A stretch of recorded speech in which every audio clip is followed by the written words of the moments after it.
Sorry, Balsam. I meant, yeah, just Yeah. come click right back. Even if you click join that link again, and I haven't set it up, it will just tell you the host hasn't started the meeting yet. So it doesn't matter. You can just always come right back. So I often restart. It's useful sometimes with Zoom. Just if things you get a little bit of a poor connection or something, you restart it. It really helps.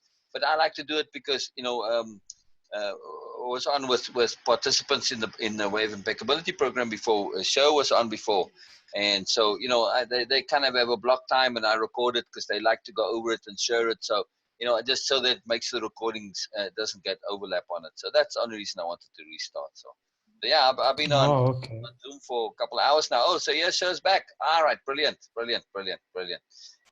Sher, do you have a charger in, or you're not recharged? Well, how are you back, sir? So Balsam, I wasn't sure if Sher was going to come back so quickly, so we were busy. So we're going to continue a bit, but this will give you an indication of what we are doing. Oh, Sher, okay, you okay. there? I love that. Oh, well, we'll wait. Sher's, I think she joined on her laptop, and she had problems with the audio on her laptop before. And it may be sure that you have to go into your settings, in your device settings somewhere, and say yes, I allow Zoom to use my audio. It's in the control panel somewhere if it's a PC. You work with computers, Balsam? Yeah, sometimes. All right, all right. I mean, um, so you know what I'm talking about enabling the Yeah, Zoom, authorizing the authorizing Zoom the so we can realize your micro and stuff. yeah, because I think Sher can use us right, can hear us right now, but we had this before because her phone battery died and she wants to be on on um, on Zoom on the laptop. Now also you can join Zoom through Chrome, the browser, right? I Yeah, I mean, think I have two an different ways extension. to download it, right? So Sher, Mm. if you have Zoom as an extension in your browser, and you're going via a browser, the website, then you can go into Chrome and look in your Chrome settings and enable Zoom there. Two different Exactly. places. Yeah, yeah, yeah. All right, Balsam. Let me ask you something, man. You said you were on with a client. So what kind of client are they? What do you do for the client? Well, I'm a self-help copywriter. A If you're self-help fam- copywriter. yeah, if you're familiar with copywriting. Oh, very familiar with copywriting. Yes, that's a very interesting niche specialization. So Yeah. when you say you write a self-help copywriter, now, do you write copy for those who are in the self-help field? Yeah, I write copies for coaches or people who has business Gotcha, courses or gotcha, self-development courses and stuff. gotcha. Yeah. Very interesting. How did you get into this niche? Well, I always had that urge to help people, and when I started business, I thought, why not putting my passion out there and helping people? So basically, that's Wow. how it begins. Very interesting. Very interesting. Yeah, thanks, Very man. interesting. Very interesting. Yeah, I was just scrolling down your timeline. Unless Facebook isn't loading more, you don't have many posts on your timeline, yeah? Yeah, because I used to run my business on a website, but now I like Yeah, transform it to Facebook. Just like yeah, about 2 weeks now. yeah. People don't they don't go to websites. It's, Yeah, yeah, they they, don't trust it anymore. yeah. It's not that they don't trust it. There's so many millions of them. It's just hard to know, and it's just time consuming. So Yeah, a it's a bit lot of inefficient. time, Yeah, yeah. effort. So yeah. Yeah. And then Facebook too. They used to be big on pages, but yeah, But now pages it's died only quite a long time profiles. ago. Only groups have any power anymore. So Yeah, yeah, yeah, exactly. yeah. But groups take a lot of work to do, and they you have to nurture them and nurse them, and be a very appropriate in the group. So you see in the Sassy group, everybody wants to post their advertisements there. So I every day I have to decline Yeah, to some posts, manage the stuff. remove them. Yeah, manage it. So, but it's okay. Takes It's all quite a good, lot of efforts. Yeah, it's okay. Yeah, how did you It's like? not too much. It's a couple of days. It's not the big deal. So not the end of the world. So I don't mind. Okay. Yeah, I mean the group is coming along. It's still new to me. It's over 1,000 members, which is substantial. 1,000 is a big time point. People look at groups that are over 1,000 more, but the group is more, it's more for people doing the program, so yes, when there's more and more as they come along, you see, like Sherry here now, or Sher, you see her posts on in the group, and she's Yeah. sharing what she's learning, and application of what she's learning, the implementation of what she's learning, and her posts are sharing the process of learning, her journey through the program. It's fantastic, and how she's figuring stuff out, how she's owning it, how she's applying it. And so posts like Sher's posts, this is what the group is for, and obviously, posts like my posts and Beena's posts, this is what it's for. But we see some other posts in there, which, okay, I don't kick them all out, I just leave them, Yeah. because they are, and some of it is like your post here where you said, hope you self-help pros, we can stand as a community and face its problems, posts like that. I leave them because they also add some, add some flavor and variety. It's not Oh, is always that all like about. contrarily to the guidelines? Correct. Yeah. Oh yeah. No, it's fine. Oh, It's oh, fine. I'm Oh yeah. sorry, man. Oh I yeah. didn't know. Yeah. No, no, no. Your post is quite fine.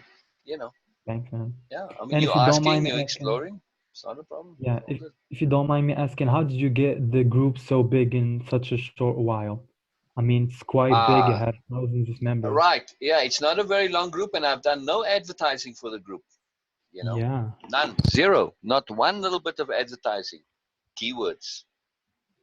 Keywords. Wow. Okay. Self improvement, self awareness, self discovery. Okay, discussion might not necessarily be much of a keyword, but potentially. But certainly, self awareness, self improvement, and self discovery, very powerful keywords. Okay, so you And gotta and I have set your the group as keywords. public, not private as well. Yeah. Yeah. So and I accept everybody. I don't refuse anybody. I've yet to refuse somebody. Yeah, Um, sometimes it can be scammers. They can be. Now if they make inappropriate posts, and they're just looking to promote themselves, then I put them on a post approval, and Oh, usually okay. they get the message. I haven't kicked anybody from the group yet. Wow, man. So yeah, it's very interesting. And so they get the message. And here's the key thing, though. Most of the people that are coming to advertise, I haven't had anybody that's a scammer. Actually, they're just looking to promote their own business.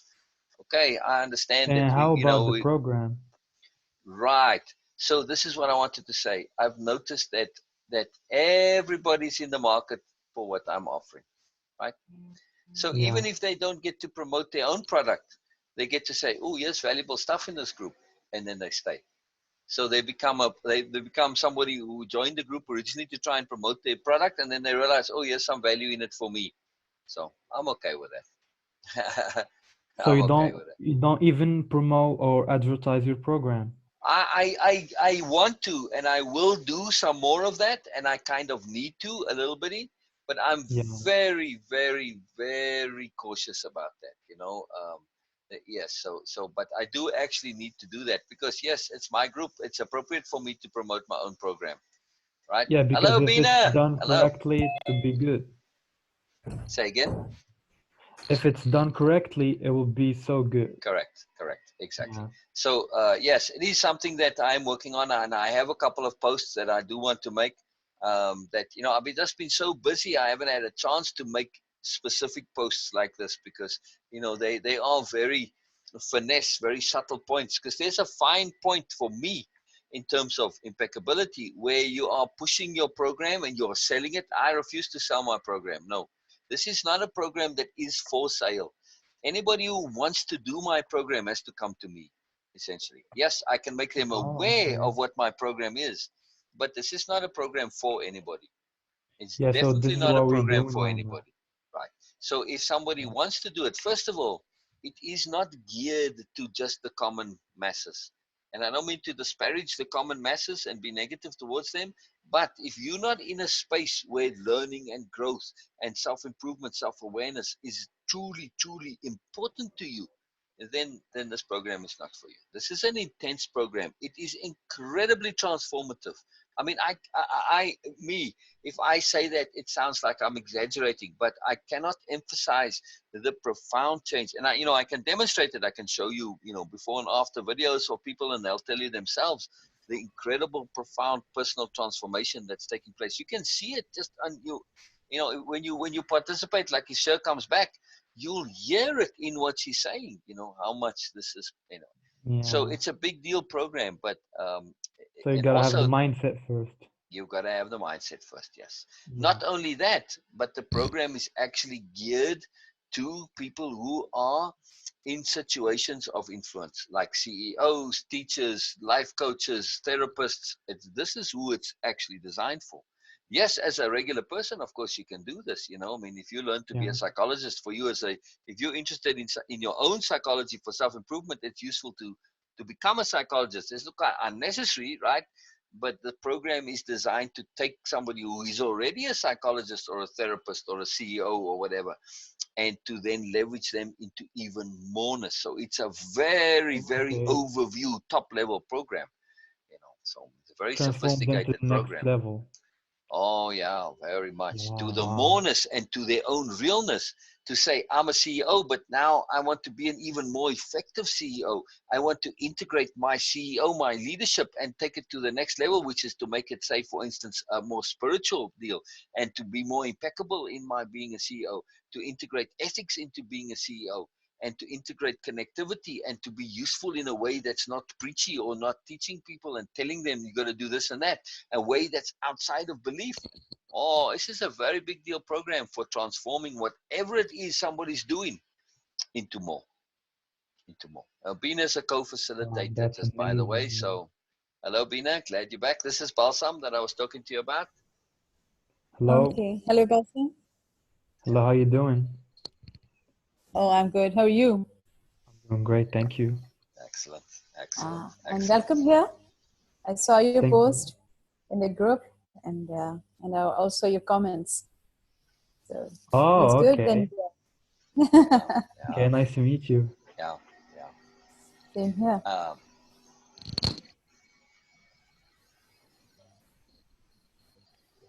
I'm just So looking. So, my connection is not really smooth today. So I might get dropped and come back again, but I'll make sure to be here. Okay. All good. Balsam is Yes. a self-improvement. You said self-improvement, right? Yeah. Self-improvement, self-help, personal development. Copywriter. Yeah. Right. So Ah, Beena, this means, and I'm just checking my understanding, this means he writes copy for people who are looking to promote their self-help, self-improvement, personal development businesses. Right. Now, Yeah. typically I would assume, Balsam, and I have seen this on Facebook a little bit, and if I saw a little bit of your posts, mostly, unfortunately, self-improvement and personal development has become associated with success programs, Yeah. Yeah. right? But Yeah. in my book, that's got nothing to do with success, self-improvement, awareness, nothing whatsoever to do with how much money you're making and how much Because you're it relates progressing in more your than career. personality. Correct, correct. Yeah. We and I differentiate very profoundly between personality and character. Big difference. Oh, okay. Oh, a huge difference. My personality is going to change depending if I'm at a party. Okay, I can be the life of the party. In a different kind of a party I go to, I might be very sober and very serious. I go to a funeral, I go to a wedding, I'm very different. That's my personality. My Oh, character, when I'm being the life of the party or when I'm being super serious and sober and earnest, either way, I'm in both of those times, I'm being honest always. I'm acting with integrity always. I'm being patient always. I'm being disciplined and all. So character is the underlying, the bedrock. Personality is just the style. It's like the clothing. It's the flavor you wear, right? so Character is character the is the base. underlying points, the base. Exactly, exactly. Okay. And so personality comes and goes. It's a variable. Character is what really makes us who we are. and character is the real thing. So you can say that the Way of Impeccability program, which is, you know, my main core, what I do, the Way of Impeccability is a profound character training program. Yes, Beena? Okay. Would you agree with that? Beena?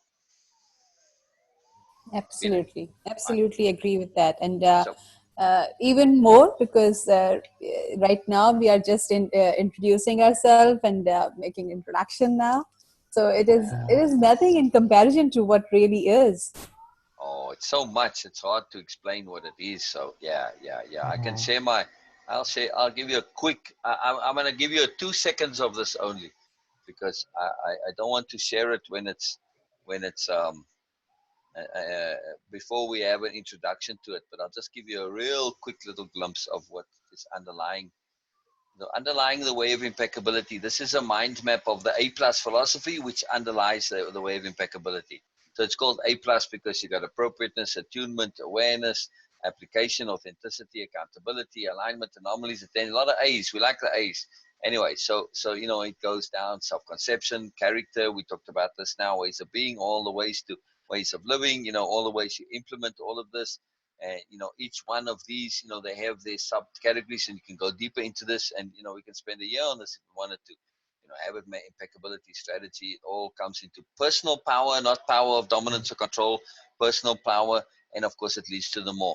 But in Beena was saying that yes, we're just touching on things, and there's a lot more to what we're talking about. This is the more that we're talking Yeah. about. Yeah. Yeah. Brilliant. Okay, so we're going to continue with Sher. So we'll put all our conversation on hold, Balsam, and because we were busy with Sher, and we're going to finish. Hello, Sher. You're on mute. Okay. You're on mute.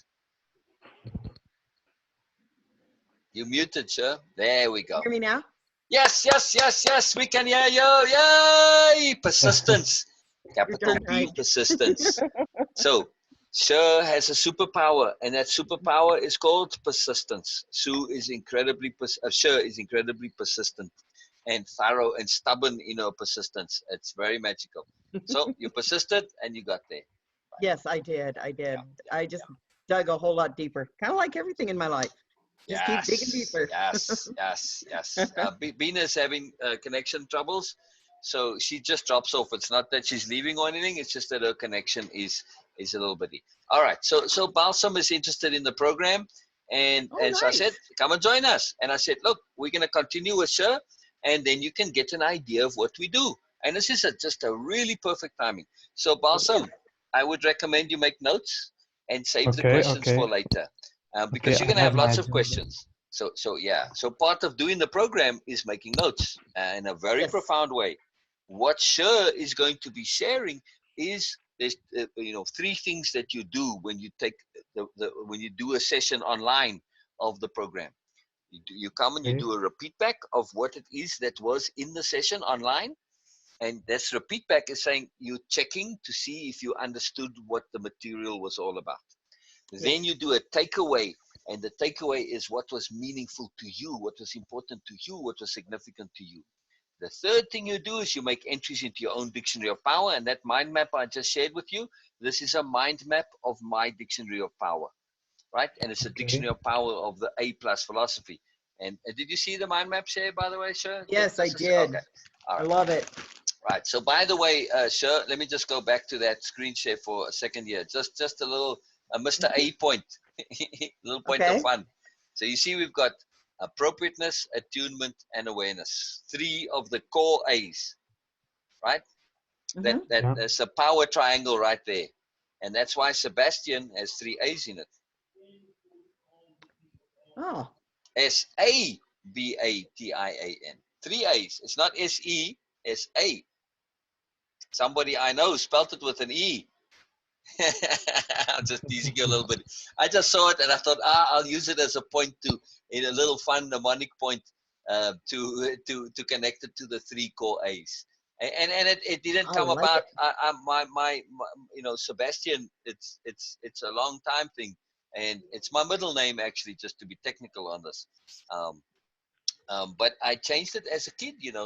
I was christened S-E, and I think Tion actually. And I never liked that spelling. I liked it with all A's, and I changed it. And you know, it's on my passport, everything now with 3 Wow. A's. Isn't I that like amazing? that though. That's Yeah. And crazy. I didn't legally go and change it. I just, when I applied for my driver's license, I just wrote it that way. And they Mm. just took it up, and somehow it's even on my birth certificate. Oh, that's cool. Wow, man. Isn't that amazing? I like Just, that. yeah.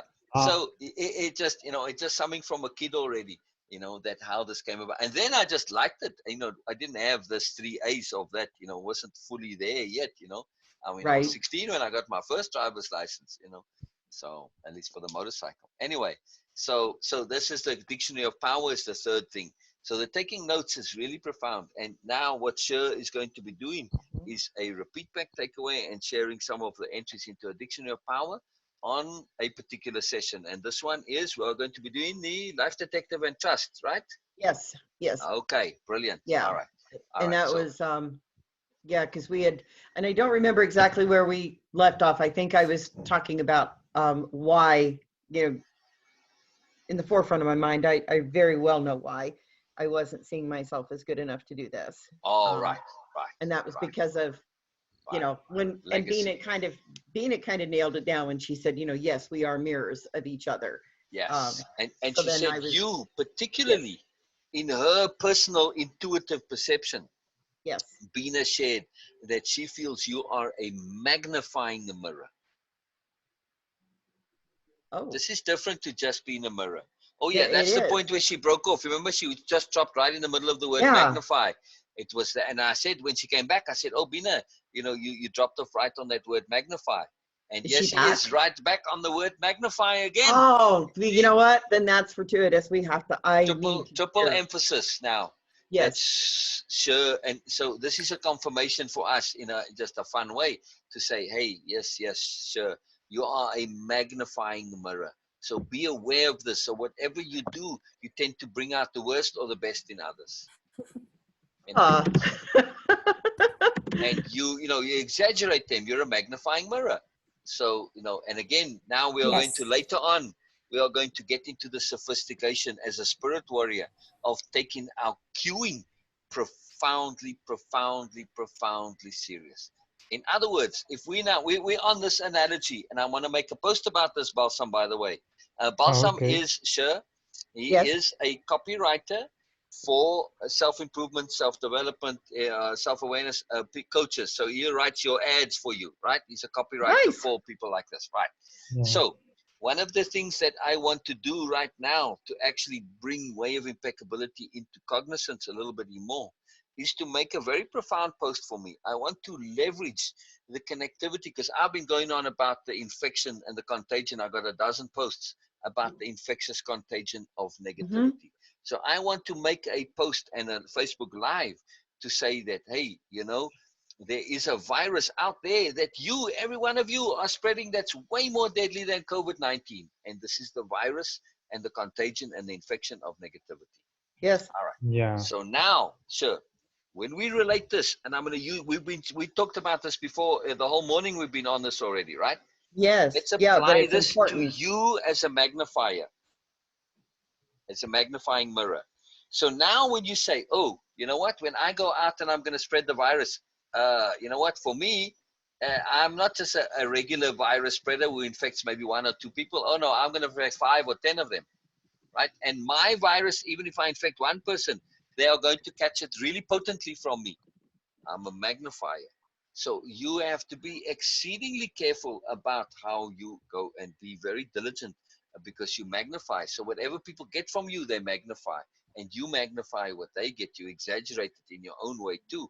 It's not just that you get them to be exaggerative, you can exaggerate what they see, right? So when you see Miles, you see it in an exaggerated way. You see an exaggeration of yourself, right? Yes. Right. So when you take all of this in together, it says, oh, you know what? I've got quite a profound responsibility, not just to others, but to myself because of this magnifying effect. Right? Yes. Now, does it mean that you have to stay a magnifying mirror, Beena? Does it mean? No. No. No. You are not obliged to. No. But yes, it's a very profound ability. Yes. capability. Yes. And Yes. as a spirit warrior, you can take it on and off. Yes. Yes. Why are Wow. you a magnifier? Because you are so interested in this, because you are so intense about this, because you are so persistent, because you are paying such exquisite attention to all of these things. It's not just kind of going in one ear and out the other. You're not oblivious No. to things. It is So then my attention, persistence, and the my attention. persistence is the magnifier. It's part of it. It's just that you when you pay attention, you do so thoroughly and properly, and you persist in paying attention until you've got it unraveled. Attention is the magnifying thing. All right, so you have a literal magnifying glass, right? And, Okay. and it takes the sun, which is just an overall general awareness, and it focuses it. And that focused beam, that's attention, right? Yeah, that Right, burn. right. Now, the longer you hold that magnifying glass, the more it burns, yes? Yeah. Yes.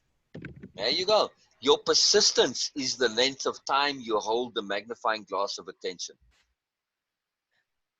Oh. Oh, the persistence is the length of time you hold it. The attention itself is a different thing. Two different things. You are paying attention to people's stuff because you are paying attention to your own stuff, right? Yes. But because you are persistent, you hold that lens of attention for a length of time. So that's what you guys mean about I can turn You're it a off or on. magnifier, right? Exactly, exactly, Yes, exactly, you are absolutely exactly. able to. Yeah, yeah, yeah. It's very powerful. So be aware that yes, you want to pay attention and you want to pay persistent attention, but not to let it burn yourself in the process, right? That Exactly. magnifying glass of on your own self to inappropriate application of goodness. To say, hey, I can just flip that magnifying glass around the other way. I don't have to Yeah. always have it on me. I can be Okay. looking at the thing from different perspectives. Yeah. That right there, that clicked. Being able to flip it over, because I've got one of those. Beena probably has one too, where we have a two-way mirror. There's There you magnified on go. one side and it's Right. regular on the other. Right. That, that Exactly. that Um, is why I knew that. Yeah. okay. Yeah. Okay. Oh, Yeah. Yeah. Yeah. Yeah. Yeah. Yeah. Yeah. And I know that okay. mirror because see, I love it. I grew up with lots of women around, and I understand some women think so. I know exactly what this. It's a makeup mirror, right? And they usually have like kind of a silvery thing around the edge, like Yes. kind of beaten metal. Yeah. I don't know why they all Okay. make them look the same all over the world. Yeah. It's so funny. And sure, Yes. I really want to make it again obvious for you that yes, it all starts when you start shining. In Yeah. yourself, you are a shining soul. In yourself, you are a shining being. That's why you become a magnifying mirror. What mirrors do? It actually shines. And you're shining, and you're magnifying shining, it becomes a magnifying mirror. Yeah. And whatever they are doing, you are just there to magnify their inner. If a person is good, it will magnify more goodness. Right. If a person is bad, what we can do? All right, so let me go another little extra point onto that with this light, right? And since we're using this analogy of light, so we have to say awareness is light, yes? Yes. There you go. A very simple analogy, Yes, awareness is light. yes, yes, Very simple. However, we also, awareness is one of our cornerstones, our power triangle, appropriateness, attunement, awareness. However, we say awareness is this profound good. We are always looking to improve our awareness, to expand our awareness, enhance our awareness, develop our awareness, all about awareness. What are the problems of expanded awareness? Oh, Magnification. exactly. Thank you very much. Right? We become aware of the crapola of the world. So Yes. we have to understand that as we expand our awareness, it's not all flowers and roses. Sometimes there's some downsides to having too much awareness. That's why some people like yes, to be yes. ignorant. That's why you get Okay. drunkards. What is the Oh. point of being drunk and stoned all the time? It is so that you are not aware of the awful truth. It's an awareness Yes. limiting and minimizing situation, right? Oh. Okay, Yeah, this is making sense. exactly. Oh, Yeah. and I was thinking of my past oblivions. Oh my God, I was trying to be unaware on purpose because I didn't want to be aware of the awful truth. Right? Yes. Now that you are paying attention deliberately, to the extension of your awareness. Now you realize, oh, you know what? It's sometimes I might become aware of things that aren't so pretty and aren't so pleasant. So we need to have discipline when it comes to our awareness. We need to learn how to focus and minimize and adjust that focusing lens, right? And make it adjustable and say, okay, appropriate awareness, appropriate application of goodness. Yes, awareness is always good, but we need to apply it appropriately, right? Yes.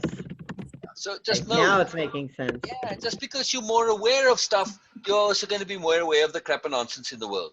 And if you keep paying attention to it, you might, put it on fire with that magnifying lens, right? Like you did in the case of in the other group. Yeah. Yes. Okay. Okay. All I right. got it. Isn't that exciting? Isn't that Yeah, it exciting? is. And again, La. the root point of this, Balsam, I'm just connecting to an earlier thread that's an ongoing thread. The ongoing thread here is that Sher is such an incredibly good person. It is beyond your belief how good she is. She does the most Yes. ridiculous and absurd things because of inappropriate application of goodness, because of being too good, right? So Yes. here's the Yes. same point coming again, that earnestness, that deep drive, desire to be good. You have to manage it and use it appropriately, right? Yes. Don't overdo Sunlight it. is a massively good thing, but when we put it through a magnifying lens and we cause a fire with it, well, not so good. Okay. Yes. Yeah, I can actually burn myself. It's not the other person doing that. Precisely. It's me, Yeah, yeah, Precisely. myself it's doing you. it. Yes. Exactly. Precisely. Okay. But it's your desire to be good that is so intense sometimes that, man, I'm trying so hard to figure this out and trying so hard, and then it's inappropriate focusing of attention sometimes can cause a fire. Well, and that desire to be good, as you know, is that still that Yes. desire. Obviously, I'm not quite settled with it, but still that Yes. desire to erase and wipe out the past. Yes. So Yes. is But that what you're Sue was making peace talking with it about? and own it. Yes, a little bit. A little bit. Okay. A little bit. Okay. Yeah. Yeah. But more Sue was talking about the awkwardness. That's what she was talking about. Okay. Yeah. She was Okay. feeling your awkwardness with not, you're saying it was, but she's saying if it was, then how come you're not at peace with yourself now?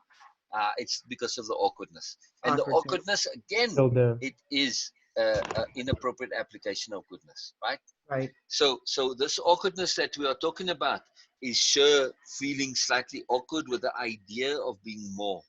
And we mentioned another participant, Donna, which you'll meet at some point, who's very magical. And Donna's graduated, and she's not that there is a graduation, but it just happened to be there was a particular day where everything fell into place for Donna, and she proved to herself that she has been applying all of the things in the way of impeccability. She got a very clear, direct proof to herself that, oh my goodness, I've actually been doing this.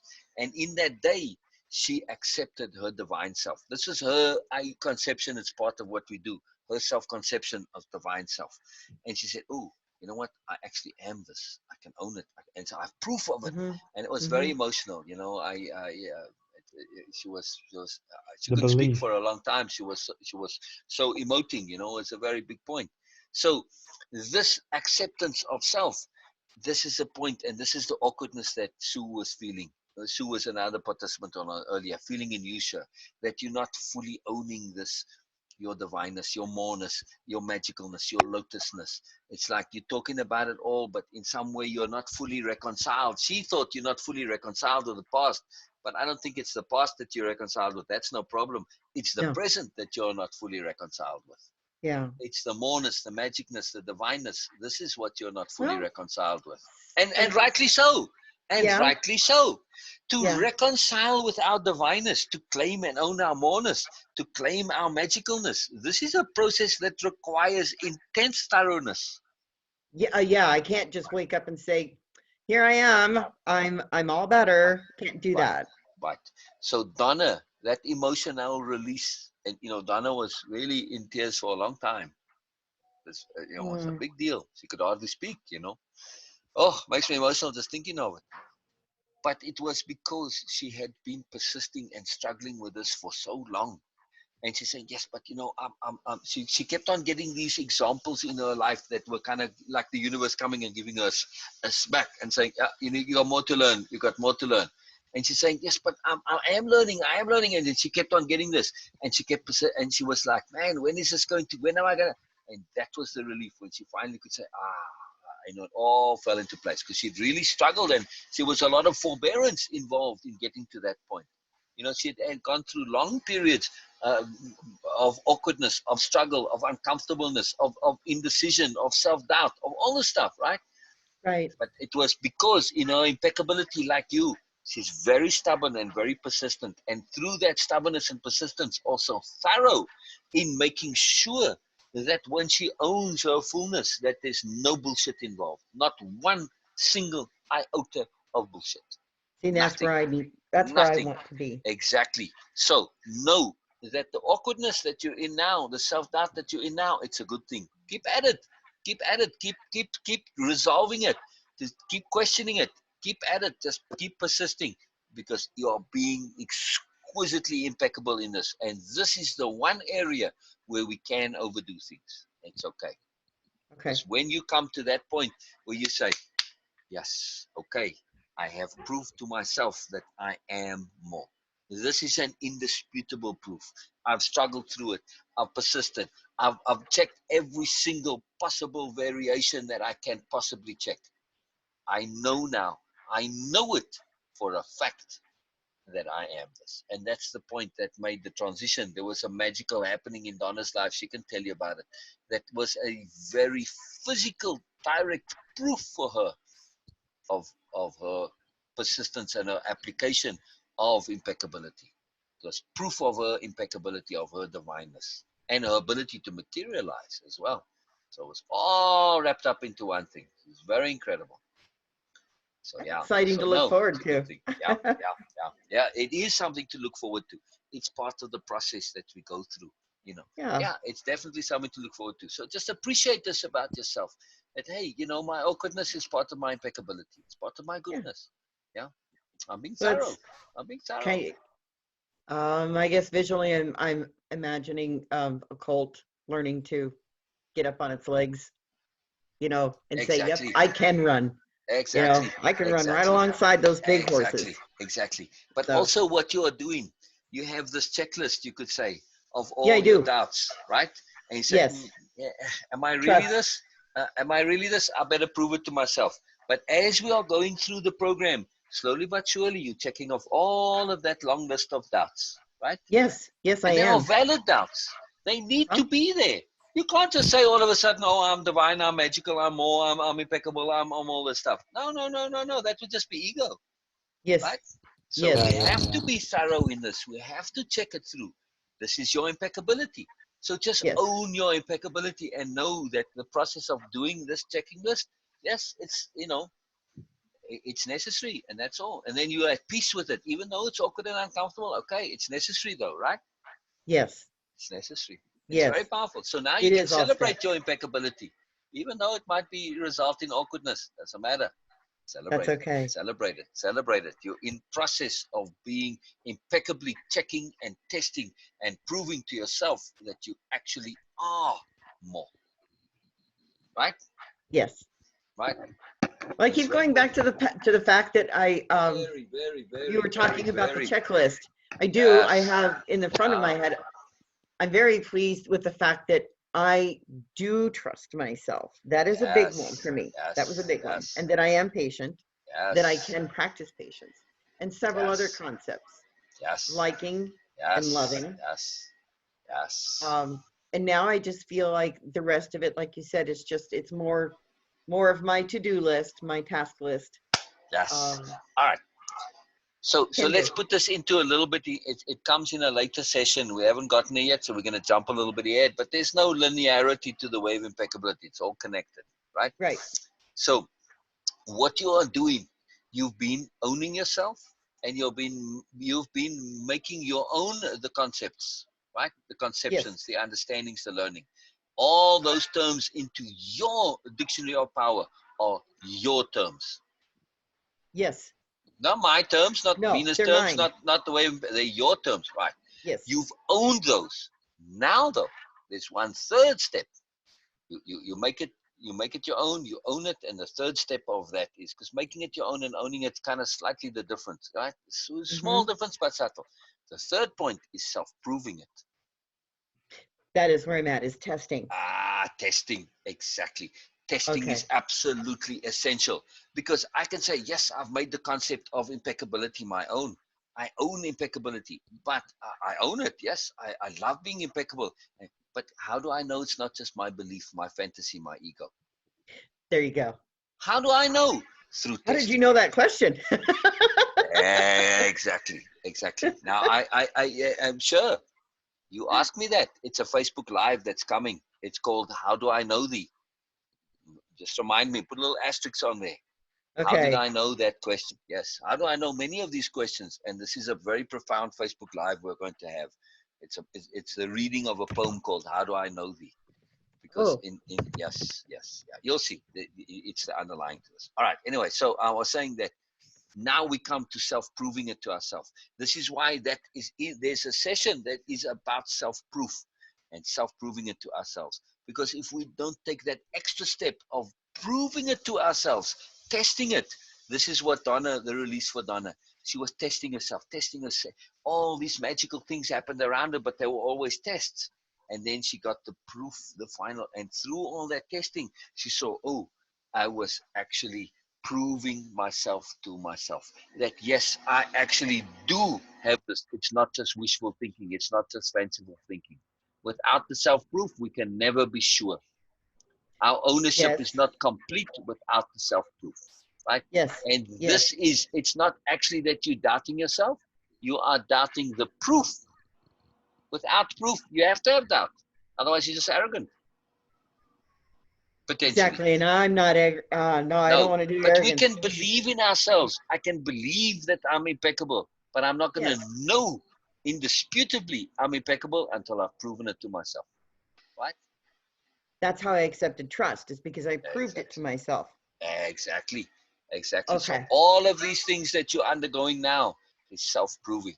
Now, we're going to be doing this for the rest of our lives, of course, but there comes a point in the very near term, like it did for Donna, and you know, obviously with Beena, of course, too. But, you know, where you are going to come to a point to say, okay, I've proven myself enough that my conception of Lotus Warrior is something that I'm at peace with. From here, I can now do an exploration into magic. I don't need to do explorations into self-doubt to prove them to myself and all this stuff, right? So now it's a very big shift. It's to get that solid foundational core of your character, right? Because if we look at that mind map again, character was right in the center there. And you can think of the way of impeccability as core character training. That's what it is, really. Okay. Right? So Beena, I hope you're making a note, right? Because we're going to make an extra little session at the end. It's called The Way of Impeccability Is. And this is one of the things that it is. The way of impeccability is core character training. Okay, this is where I see in my mind where I am right now. We were talking about testing, but I'm also testing what I want as part of my character, what my character is. Exactly. Stripping my old self, shedding that shed all my character traits too. So now sometimes I feel like I'm floundering, like I'm just, and we talked about this when I was coming back through the program, was I'm at this space now where I'm gathering the things that feel good to me. And even the flaws that I'm not really appreciative of myself, I know some of those still need to remain because they are at my core who I am. Right. All right. So Balsam, you see, we touched on something. Balsam made a comment just before you came on, and he said something about personality. And I said, oh, wait a second. You know, it's, you know, it was in connection to where I said, no. This is not personality training. This is character training. There's a very big difference. This is. What is the difference between personality and character, Sher? This is the question I want to ask you. My personality is, for me, how I present myself to others. You know, am I a funny person, or am I a sad and negative person, or am I a deep and dark person? Those kinds of things. And your personality is a variable. Yes, they are. Is it? I'm asking. Is your personality a variable? Yes. Yeah, it is. Yeah. Now, when you're the funny person, or when you're the sober person, when you're the earnest person, right? Those vary depending on circumstances, depending on how you feel sometimes. There's no hard and fast to it, right?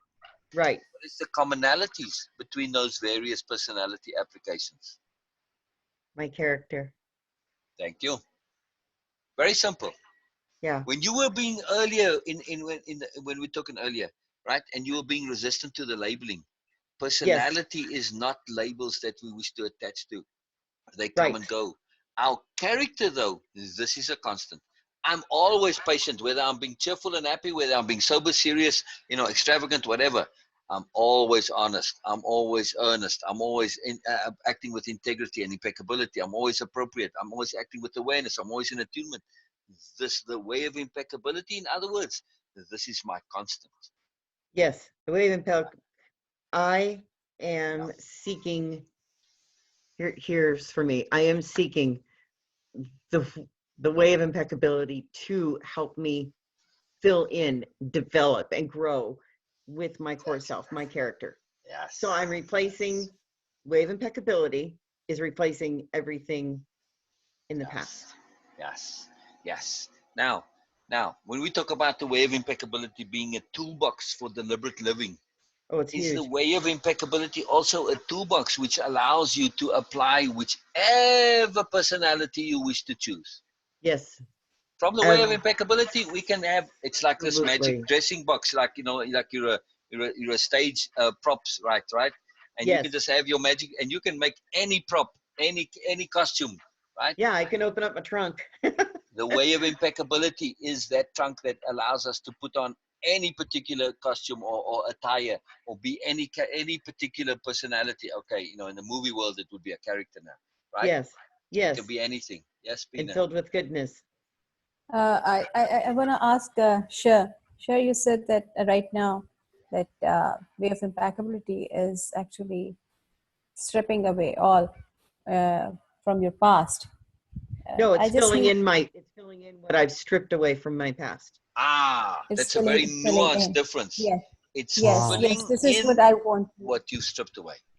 And also that what is actually you feel you need to do in your past, because this is something really, really important for me to understand. What do I feel I need to do in my past? Yes.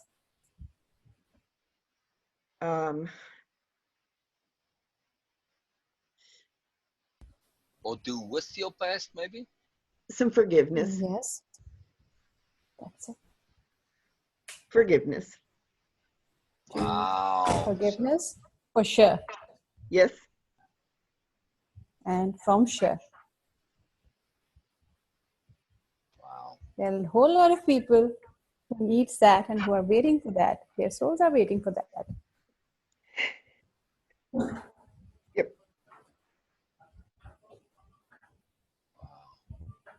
Wow. That's where that goodness is getting hung up. Yes, exactly. I have forgiven, and I have forgiven, and I've forgiven all my aggressors. Yeah. I haven't forgiven myself yet for the harm that you are the I most allowed important person to happen. Yeah. You are the most deserving person for your own forgiveness. Yeah. Let me ask you this, Sue.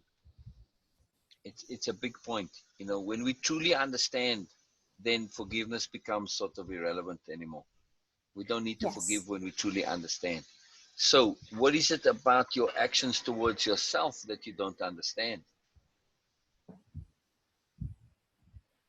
Forgiving myself for waiting so long, for not seeing that's the part. I mean, and I understand this is the universe's plan, that all this happens now.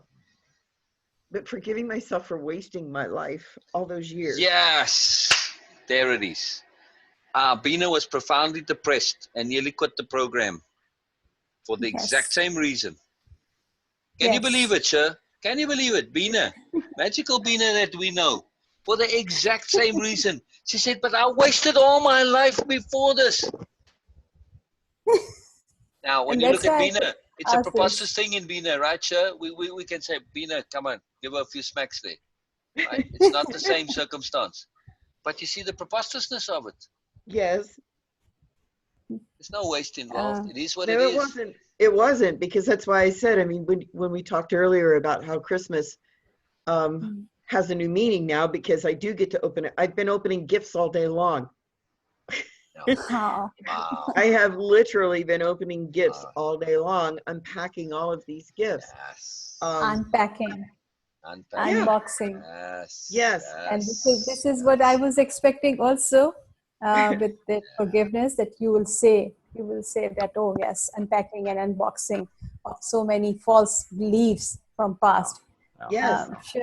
And I asked you because I feel that, and you now you know that I was also feeling the same, that I have wasted my life, and what I was doing before. But what we were doing, like I'm including you also, but it was for me I love personally. that. But I was assuming, I was cursing myself for not being aware at that moment, Yes. And how can you do which that? is simply a stupidity.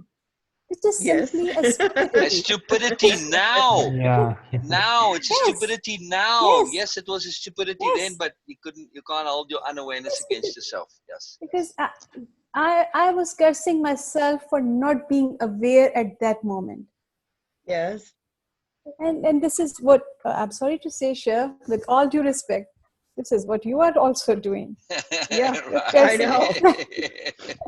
Now, is this again an inappropriate application of your goodness? Oh yeah, absolutely. I thought that 10 minutes ago. I know it is, and that's why I Right. said I'm I'm just still in. emphasis. Again, I'm making the obvious obvious. That's Yep. what I do. This is my skill. It's just I mean, incredible, this isn't is it? It's incredible when we have this awareness and this understanding. Yes, we were profound nincompoops, but I want to add one more leveraging point on here. Does time exist Yeah. for your soul? Does time exist for my soul? Mm. That's a deep question. I mean, does your soul have time? Not like Yes. us. Time is a leveraging point for us. We're going to die. We have to hurry up. But our soul's Right. like, You know, if you Yeah. take a lifetime to learn this lesson, what do I care? I got the infinity of lifetimes to wait for you to learn the lesson. So, in I the have a 10, lifetime to continue searching for the infinite more. right? Well, and your So, soul has a bunch of lifetimes. yes. So, what I'm trying to say is the point I'm trying to make is, in all that time that you supposedly wasted, right? You were learning a lesson over and over and over again, right? Okay, it was a Yes. negative lesson, right? Does your soul care how much you were in your soul's conception? It's a blip, right? It's a second that you took to learn this. Your soul is concerned that you do learn the lesson completely, thoroughly, fully, and utterly. It wants complete proof that you've totally and completely learned this lesson. The lessons that you learned in your past, did you learn them way and above more than what you needed to? Oh, yes. Right. So you see, from your soul's point of view, was it a waste of time? No. No, no, it was necessary and important. Your soul says, I don't care that you suffered for, okay, a bunch of years. So what? You know, in the context of infinity, We it means learn from nothing, it. right? Yeah. Yeah. You learned those lessons. You proved it to yourself over and over. This you know indisputably without a doubt.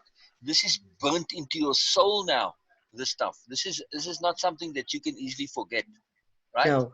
No. Right, exactly. So you've really proved that you know the stuff, that you've learned the stuff. You proved to yourself that you can be a nincompoop. Yes. All right. It's quite comforting knowing that Beena is also a sister nincompoop. So, high five. I can tell you stories too. Hey, I'm with you right there. I might not be a sister, but man, in soul and in spirit, Yeah, I've been a nincompoop like crazy. So, oh then yes. you're a good brother Oh nincompoop gosh, then. yes. And still am, still am. We are perpetual nincompoops. But at some point we get to celebrate being a nincompoop. It's not a liability anymore. We celebrate, right? We own it. We celebrate it. Because a nincompoop knows how to have fun too, right? They Yes. say, hey, if I'm going to be a nincompoop in the past, as long as I don't get stuck in it, that's the key. So what? It's not the end of the world. Just don't get stuck in it because now somebody else might say, yeah, so what if you get stuck in it? if I were to say to you, sir, you know, and you say, and that question, so what if you get stuck in it? You're going to say, hey, buddy, don't make light of getting stuck in being a nincompoop. There's profound consequences of getting stuck in nincompoopery. Let me tell you something. And then you can tell them your life story. And then I say, oh, okay, I'll take that back. Yeah, I don't want to get stuck in nincompoopery. No, they don't. Yeah, very profound lesson. We may have just taken this thing lightly and say, I don't need to be aware. I don't need to learn. It's like, so what? Well, now you know, so what? Right? The consequences of being unaware have been profound for you. Yes? Yes. Evermore. I don't care what existence you get remanifest into or what alternative multiple reality, whatever happens in the future, you aren't going to forget this lesson that awareness is absolutely, vitally, vitally, vitally important. It is the most important thing. Without awareness, we can get stuck like you. You managed to pop out of that. Luckily, imagine if you didn't. You could have been stuck there forever. Yeah. I wouldn't be here. Right. But do you see the power of it, that you weren't wasted? Everything that I'm saying now is to the point and purpose of demonstrating that there was no waste involved. No. There was no waste involved. No. The fact that you had the courage and the power to get through that, your soul knew that, hey, Sher will be able to survive this. Sher can learn this lesson so fundamentally and profoundly. She could have gone through all that. Man, what a lesson. What a lesson. What power. Yes. It doesn't hurt so much. Do you forgive yourself now? Yes, because it doesn't hurt so much. I mean, really, you forgive yourself for being an idiot, nincompoop, fool? Yes, because this is what I'm saying is because I just felt when I was looking at you just now, I'm just like, how come this doesn't hurt right now like it did 5 minutes ago? Yes. So, yes. Exactly. You've forgiven yourself because the proof of it, or the proof of your forgiveness is that it doesn't hurt anymore. Yeah? Or doesn't hurt in the same way? No, it just doesn't hurt in the same way. I mean, it doesn't hurt. Doesn't hurt. It makes sense. It makes sense. It is totally ridiculous. A lot of sense. Yes. This is what we're about. As spirit warriors, we are looking to make sense. Capital M, capital S, make sense, or all caps, make sense of everything. If it doesn't make sense, it doesn't make sense. Right? Yes. If it doesn't make sense, it doesn't make sense. It's like, okay, okay, that makes sense. We want to make sense of everything. Because I am so intense about truth. Yes, exactly. Finding truth, seeking the truth, always pursuing the truth. Yes. Magnifying. Yes. You magnify that. Yes, Beena. Yes. Yes. It's what you magnify. All I did was magnify an alternative perspective on your past.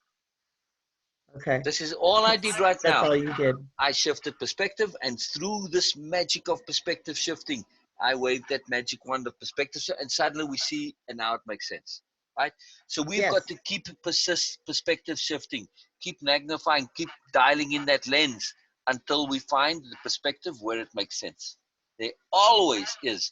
And when we look at things from multiple perspectives, this is what happens. When we look at it from all around, when we see all the perspectives, that's when things start to make sense, right? Yes. You were looking at your past from only one perspective, and you got immersed in that singular perspective.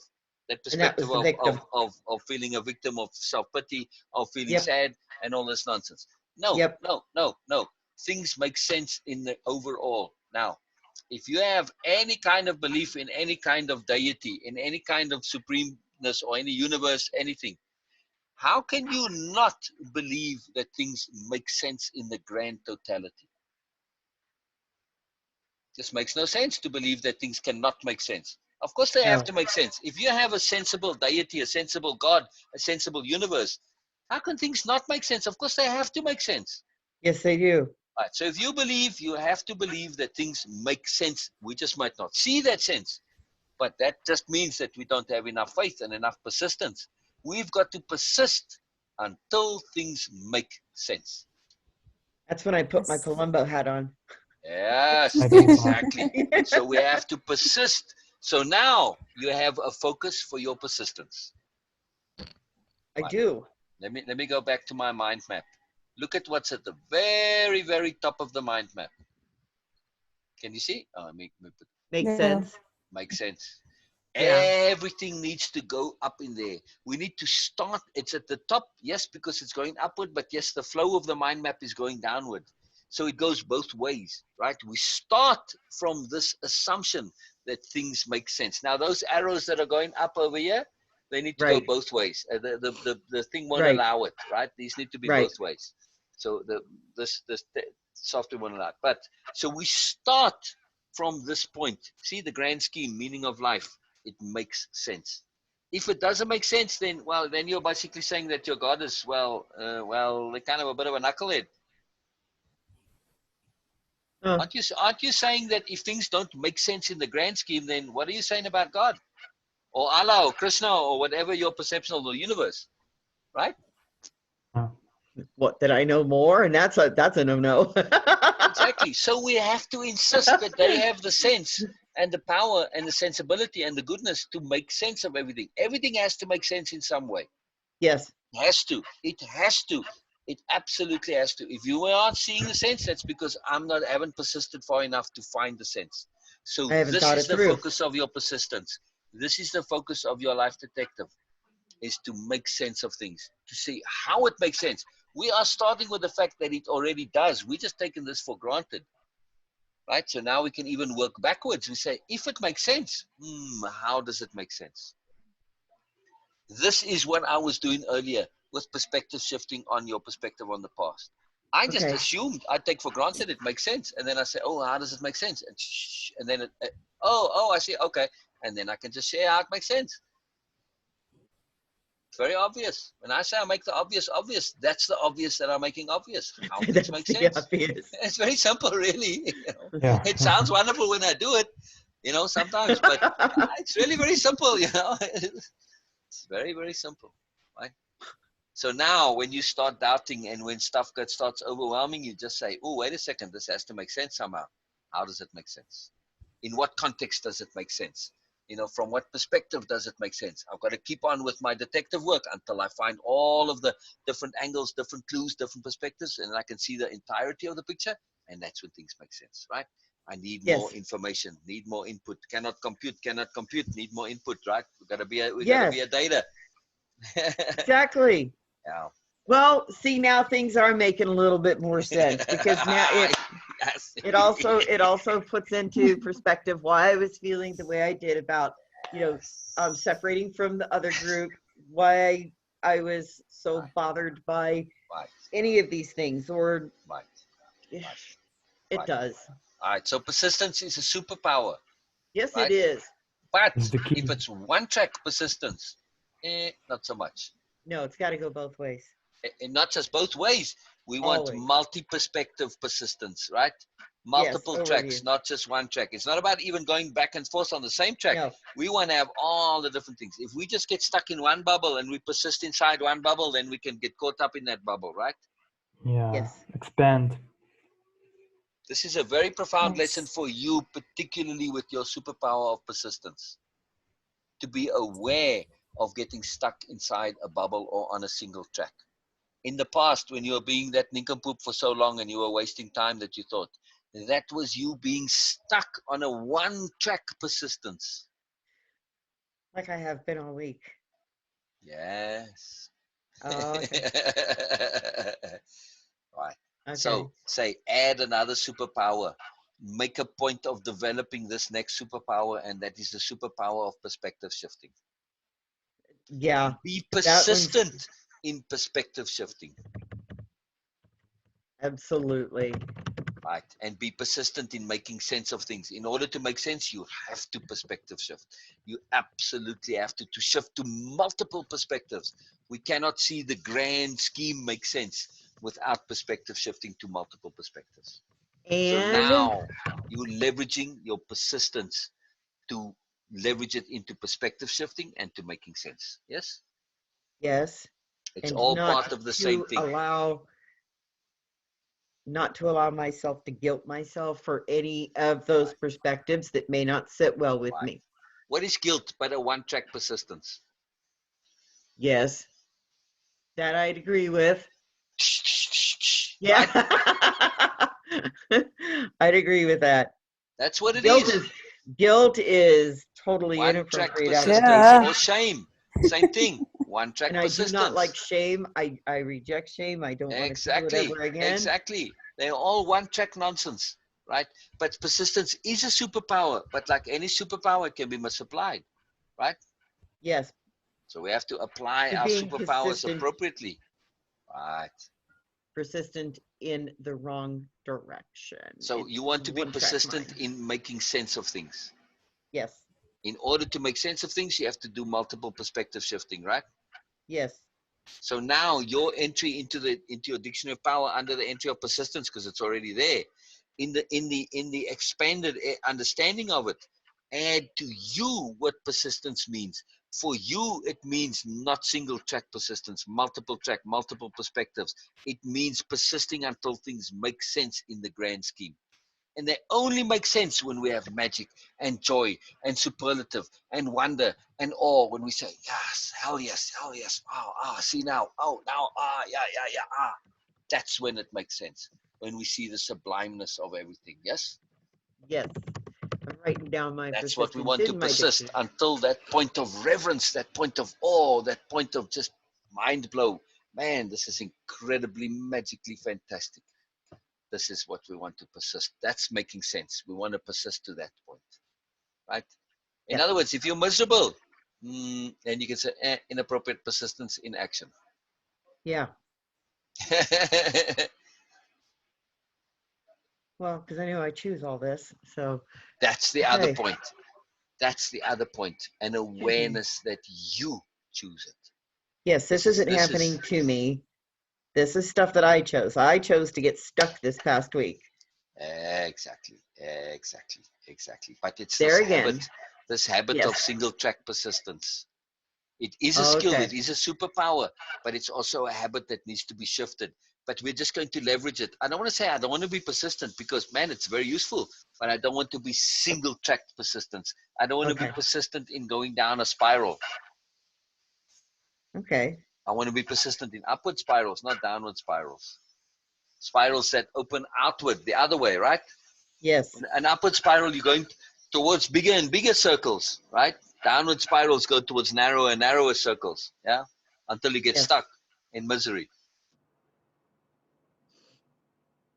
Have you ever, this is still on the same topic, but this is a question about a movie you might, or a story you might be familiar with. Are you familiar with Harry Nielsen? The name sounds familiar. Harry Okay. Nielsen, give me more context. Harry Nielsen. He and George, one of the Beatles, George Harrison. He and George Harrison. George Harrison is the George, Okay. yeah. Yes. He and Harry Nielsen composed and produced and wrote an album called The Arrow, or The Point, I mean. So the song Me and My Arrow comes from that story that they did. Wow. And it's an children's story, version. yeah? Yes, but it's also an adult story too. It's Right, very much an adult story. Yeah. Because it talks about, well, there's a character in there, and I'll send you a link. It's one of my favorite stories. There's a character in there, it's called the Rock Man. There's another character called the Pointless Man. The Pointless Man, yeah, he points in every different direction to find a different, to show people the different perspectives that they can take. And as he's walking, he's got all these arrows popping out everywhere. Wow. And they were talking in the movie, or in the story, about Oblio, the boy, was saying, well, you know, how can you have a point if you don't have any point at all or any given direction? So that's sticking in my head, and so is the Rock Man. So I want to send this to you so that you understand where I'm coming from. Okay. Would that It's point in there. be It's in my mind. that question? The pointless man could say, my point is that all of these directions help us to make sense of things. And that was what he was essentially saying, but it was, you know, I really, that the whole thing, he was trying to tell people, yes, everybody has a point. Everything makes sense. There is a reason for everything in life. Good reason. Yes.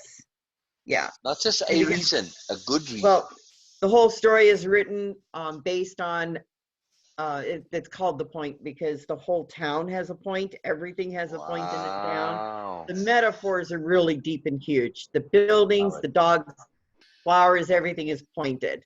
Love it. Everything has an arrow on it. It's a point except, and that's Oblio. And then for Wow. years, I resonated with that story because I always wondered, do I have a point? Do I have a purpose? Yeah. So when we come upon the Lotus, Ah, that was all right. So opening what up. is the point of Lotus? I am still exploring. The point is, right now, as I see it, my point right now is I am practicing. I am practicing my rise and I'm practicing my submersions. And as I'm practicing that, each time I rise up above the surface, I become a little bit more stronger, a little bit more colorful, a little bit more intentional, Right. a little more obvious. So Buddha came and sat by the pond, and Lotus rose and saw Buddha, right? And Yes. Lotus asked Buddha, Buddha, what's my point? What is the point of me? What do you think Buddha said? To be. Thank you. Your point is Yes. existence. That's all. Your point is Being Lotus. Your point is to Being exist and Lotus. be Lotus. This is your Yes. point. It's very simple. You don't need to do anything, Lotus. Just be. No. Your point lies in your existence. The fact that you exist is the point of view. That was the fact Particularly of, for Lotus. Lotus is a very different thing, right? but Lotus is not like other things. but that's the point of the whole story. The point is that you have a point simply because you exist. Exactly. To be. Yes. Right. Yes. Now, what was our earlier point today? That there was a big point that came and got resolved. The point of joy. Joy. Right? Now, isn't the point of existence to be joyful? Yes, and just Thank you. existing is joyful. Exactly. So your point is not just to be, but to be with joy. Big Which difference. encompasses everything. Okay. Wow. Look at the Lotus. Don't they give us joy and sublime and profoundness through their being? Yes. Lotus exudes this. Your point is to be your joyful, magical, wonderful, sacred self. This is your point. Your being isn't just an existence of neutrality there's nothing to it. No. It is a something, and it makes a difference because you are being joyful, you are being magical, you are being awesome, you are being sacred. And it's a beingness that is it, not a doingness. But you have to be those particular things. You have to be the entire way of impeccability. You have to own it and feel it and be it. And you're in process of proving it to yourself that you are it. One more thing about being and doing. I was assuming that when we say that it's all about being, not doing, I assume that it's all about now what I'm going to or I was thinking to do and I feel that I need to do. No, it's also about what we have been doing before. So it's not going to count in any way. All the doings are like all vanish in the air. Just being. That's it. And what could be wrong in our being? Nothing. Exactly. Exactly. Sir, you have a message. Please check this. Oh. There is. Wow. I'm listening. So, okay. Let's see if I can try and formulate this in my head the way I can see it in my mind. There is nothing wrong. I have every right to be just being. There's nothing that says that I have to do. There's nothing that says that I have to be busy, that I have to constantly produce, that I have to do any of those things. So that where you have I to would fix like others, that you have to help others, that you have to be useful to others. Right. What is the most magical way that Lotus can be useful to others? To just So be when there Lotus for asks, them to enjoy. to just Exactly. be there for them to enjoy. Exactly. Exactly. When Lotus asked Buddha, how can I be useful to the world? What does Buddha say? Just be, Lotus. You are useful just being. You are an exemplification of being. You are an exemplification of being. Lotus is an exemplification of being. Yes. It exemplifies what being can be. I don't want to say should. Nope. We No hate that should. evil word should. But Right. it is an exemplification of beingness. And Lotus, because of the way it is, it's balanced, it's connected to the sublime, it's appreciative of itself, it's enjoys itself, it's in awe of itself, it enjoys the magic, it's connected, it's making the sense of the world, it's utilizing the muck in a profound way. Lotus is doing all sorts of magical things in its being. Lotus is the sacred exemplification of magical being. Oh my goodness.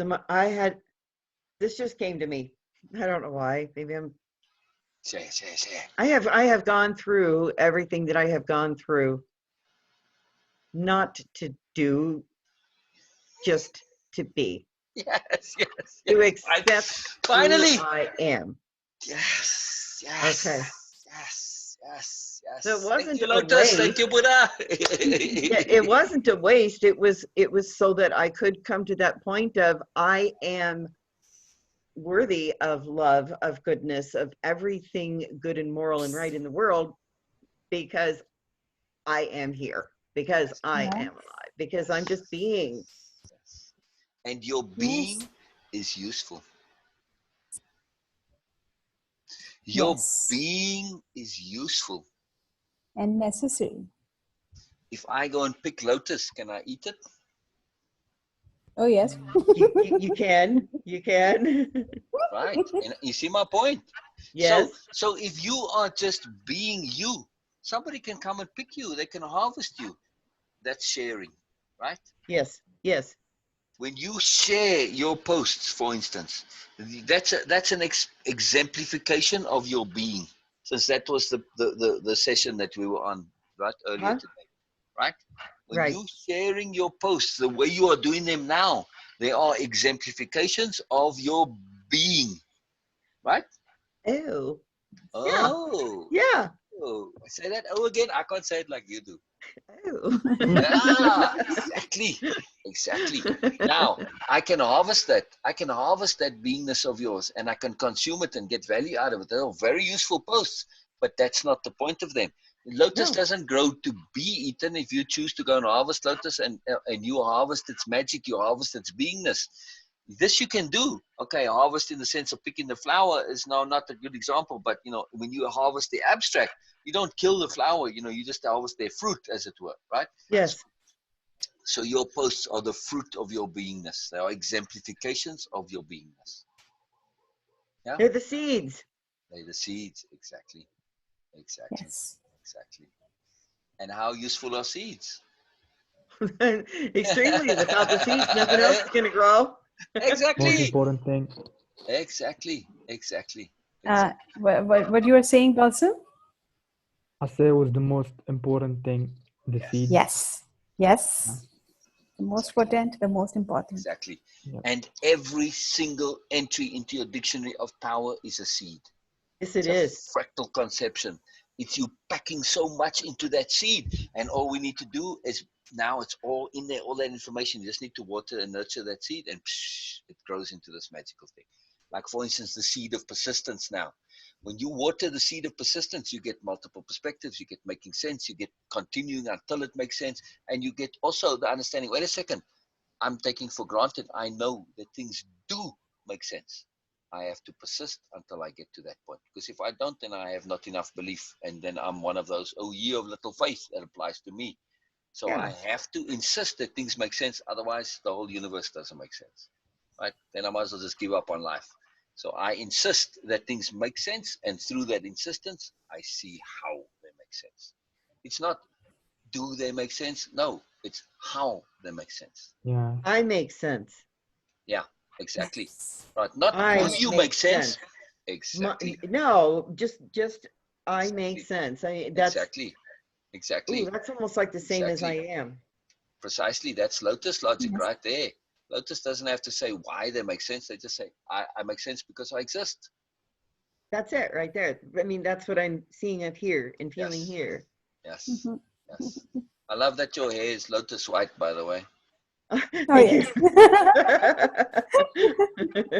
yes. Sherry's hair color. What's my hair color? Oh, it's Lotus white. It's Lotus white. What color is that? This. There you go. There you go. Exactly. Another exemplification of being. Yeah. You don't So need you to can do have anything. pink streak in that. What's that? You can have pink streaks or highlights in that, and it will look like Lotus. Really. Oh, that would be kind of cool. Ah. That would be fun. Ooh, did you see that look of? I think I'm going to be doing that soon sometime. Colors. I do like to. I like to put in temporary. You know, like that. You can buy Oh, those yes. temporary colors off the shelf and Wow. like chalk it in or something. That's a lot of fun to do Right. that. Yeah, you can put the highlight streaks in. That's what Beena was saying. Yeah. Yeah.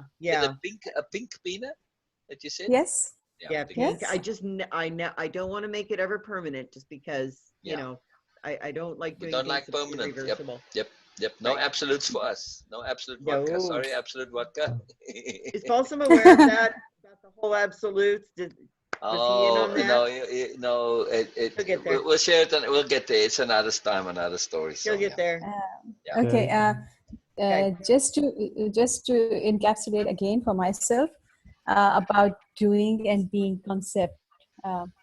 Being a Muslim, I have grown up with the ideas about accountability also. That okay, on a judgment day, we all will be accountable for our doings and all these things. Yes. But the deep core philosophy in that it's all about intent. Every doing is depend and based on and actually made of intent. And when it comes to intent, the intent philosophy is about being, not doing. So we are not accountable for our doing. We are actually accountable for our being. Wow, Beena. Wow. And we will be accountable. Okay, if not on Judgment Day for some in this world right now in our life. So it's all about being sure, and in your being, you are a good person. So all what you This is what I feel stand for. that this is what I was doing and I'm not feeling good about myself. It's already vanished in the air because it's not about doing anymore. Yeah. It was about being. It is about being. It will be about being only. And in your being, you are an amazing person. Yes. You're an amazing person, Sher. Yeah. It's about Oh yes, and you are funny owning too. your beingness. Yes, very funny. Yes. Yeah, you're funny Most too. magical. Beena, Yes. Yes. I'm a Muslim too, by the way. Excellent. Oh yes, I feel that. I feel that, positive. Yes. Oh, okay. Yes. I felt it too. Yeah, you're from Marrakesh. I'm sorry? Are you Where from are you Marrakesh? Yeah. Oh, Beena, how did you know that? My profile. Balsam? No, yes, from your profile when I was approving, I guess, your request. Okay. So I saw that. But your name also, and also from Because it's your an picture. Arabian name. Yeah. Yes. Yeah. Well, great to connect. Yes. Oh yes, it Very is magical. absolutely. Very magical. Right. So we share Sher, much. you were saying something? Oh yeah, go ahead, Sher. No, I was just saying that was neat. I was listening to the conversation and how she was able to pick up different things. So that's really cool. Paying attention to detail. Beena's been practicing this very much. To pay attention to exquisite detail or exquisite attention to detail, right, Beena? See, now this is something that has changed in my world. Is I was for years and years and years so hyper vigilant that it was draining. I mean, that you just get exhausted at the end of the day from being that way. And then when I stepped out of it, because I stepped Yes. outside and left the agoraphobia behind, I stopped paying attention. And now I'm having the pendulum swing more back towards the center. Okay. So where is I'm it about learning paying to listen. attention, or is it about paying appropriate attention? Ooh, appropriate attention. Appropriate. Appropriate Yes. attention. Thank you. Very Not simple. attention. What here. I am practicing here is paying appropriate attention to you guys, your words, your the way you use your More words, than your your words. selection of words, Yes. and your voice and your expressions and your body language. I'm paying so much attention to Are you that. listening beyond their And I'm words? learning. I'm just Are you learning and I'm listening enjoying beyond that. their words? Beena? Yes, I'm actually practicing capital H hearing. Yes. One of Yes. our power conceptions. All right, Sher, do me a favor real quick. Yes. When we say pay appropriate attention, right? Balsam echoed that. Okay. So now, Okay. just explain to us, please, Sher, what appropriate means to you, the understanding of appropriate. As it applies to attention? Just in general, but also in this context, yes. In other words, okay. just so Well, that, because I'm saying, just for argument's sake, how do we know? We don't know Balsam yet. I know that you are using appropriate the way, in a broader context, you're using appropriately, right? Yes. Because some people Yes. confuse appropriate with proper. How do we know that this is not what Balsam is doing, right? So that's why I'm asking you, just in case. I'm assuming he isn't, but I don't want to assume. So now we're just explaining appropriateness to ensure that when we say appropriate attention, Balsam can know what we mean by appropriate. What we mean by appropriate, right? Yes. All right. It's a good self-check here, right? Yes. Yeah. Go ahead. Oh, I'm sorry. Okay, I thought you had more. No, sorry. I know I didn't. My cadence was a bit wrong there. Okay. So, Yeah, no, that's okay. please. That's all right. Well, for me, appropriate is Listen to that. You see, Balsam? Point that, number one. Yeah. For sure. that. She's not Yeah, saying, that right there. is this? She's not making this an absolute. She's qualifying to say from her perspective. Point Yes. number one. Yes, fantastic For- application. Yes. So for me, appropriateness in anything is, does it feel right with me? Does it set right with how I feel, with my values? Now, if that comes to listening to somebody, I will listen. However, I know that I listen for other things than what somebody else may be listening for. Now, does that make it right or wrong? No. It means that that is what I am attuned to in that moment, which makes it good for me. Because appropriateness is just good. It doesn't have a label. It's not either good or bad. It's just, it feels right for me. Right. So what about context and goals and motivations and intents? How do they factor into appropriateness? It has to be, okay, it has to be is another, that's a qualifier. I mean, Yeah. yeah, an absolute. Right. Appropriate goals and intents. No, I mean, when we're taking appropriateness, where do goals and context factor into the concept, the understanding of appropriateness? I'm blocking right now, and I don't know why. Would you say that your appropriateness is relative to your goals and Yes. also relative to the context in which those goals apply, or the context in which you find yourself? Yes, because I'm not in this, I'm not changing to make money. I'm not changing to become an influencer. I'm not doing any of that. I'm doing this journey with all intent and purpose of living a better life, a better way of living. So when you use the term appropriateness, you are saying that you are taking into consideration your particular motivations, your goals, and your intents. Yes. And you are saying, I'm taking those and I'm going to apply them in the context that I find myself in. not just In my the moment. internal context, in the moment context, but also in my life context and in the universal context, in my spiritual context, in my psychological context, my emotional context, all of these different contexts, right? Yes, So everything. I'm combining context and goals and motivations. And when I combine those two together, this is when I get appropriateness. Yes? Yes, now I see where you're going. Right. I'm In other sorry. words, appropriateness is a variable. It's not an absolute. It depends, right? Whenever we're talking about appropriateness, it's always, it depends. Always. Because it Okay, depends yeah, on because my I'm not going to motivation. act. That's right, because I'm not And going to act one way at a rock concert exactly. that I would act, say, having a fancy high tea at 5. Exactly. Exactly. Exactly. So And I it do depends have on not to, only on the context, but it depends on your motivation. right. If your motivation is to be a hooligan, you can go to the rock concert and do all sorts of things and be a hooligan. And it might be Right. appropriate depending on the rock concert, right?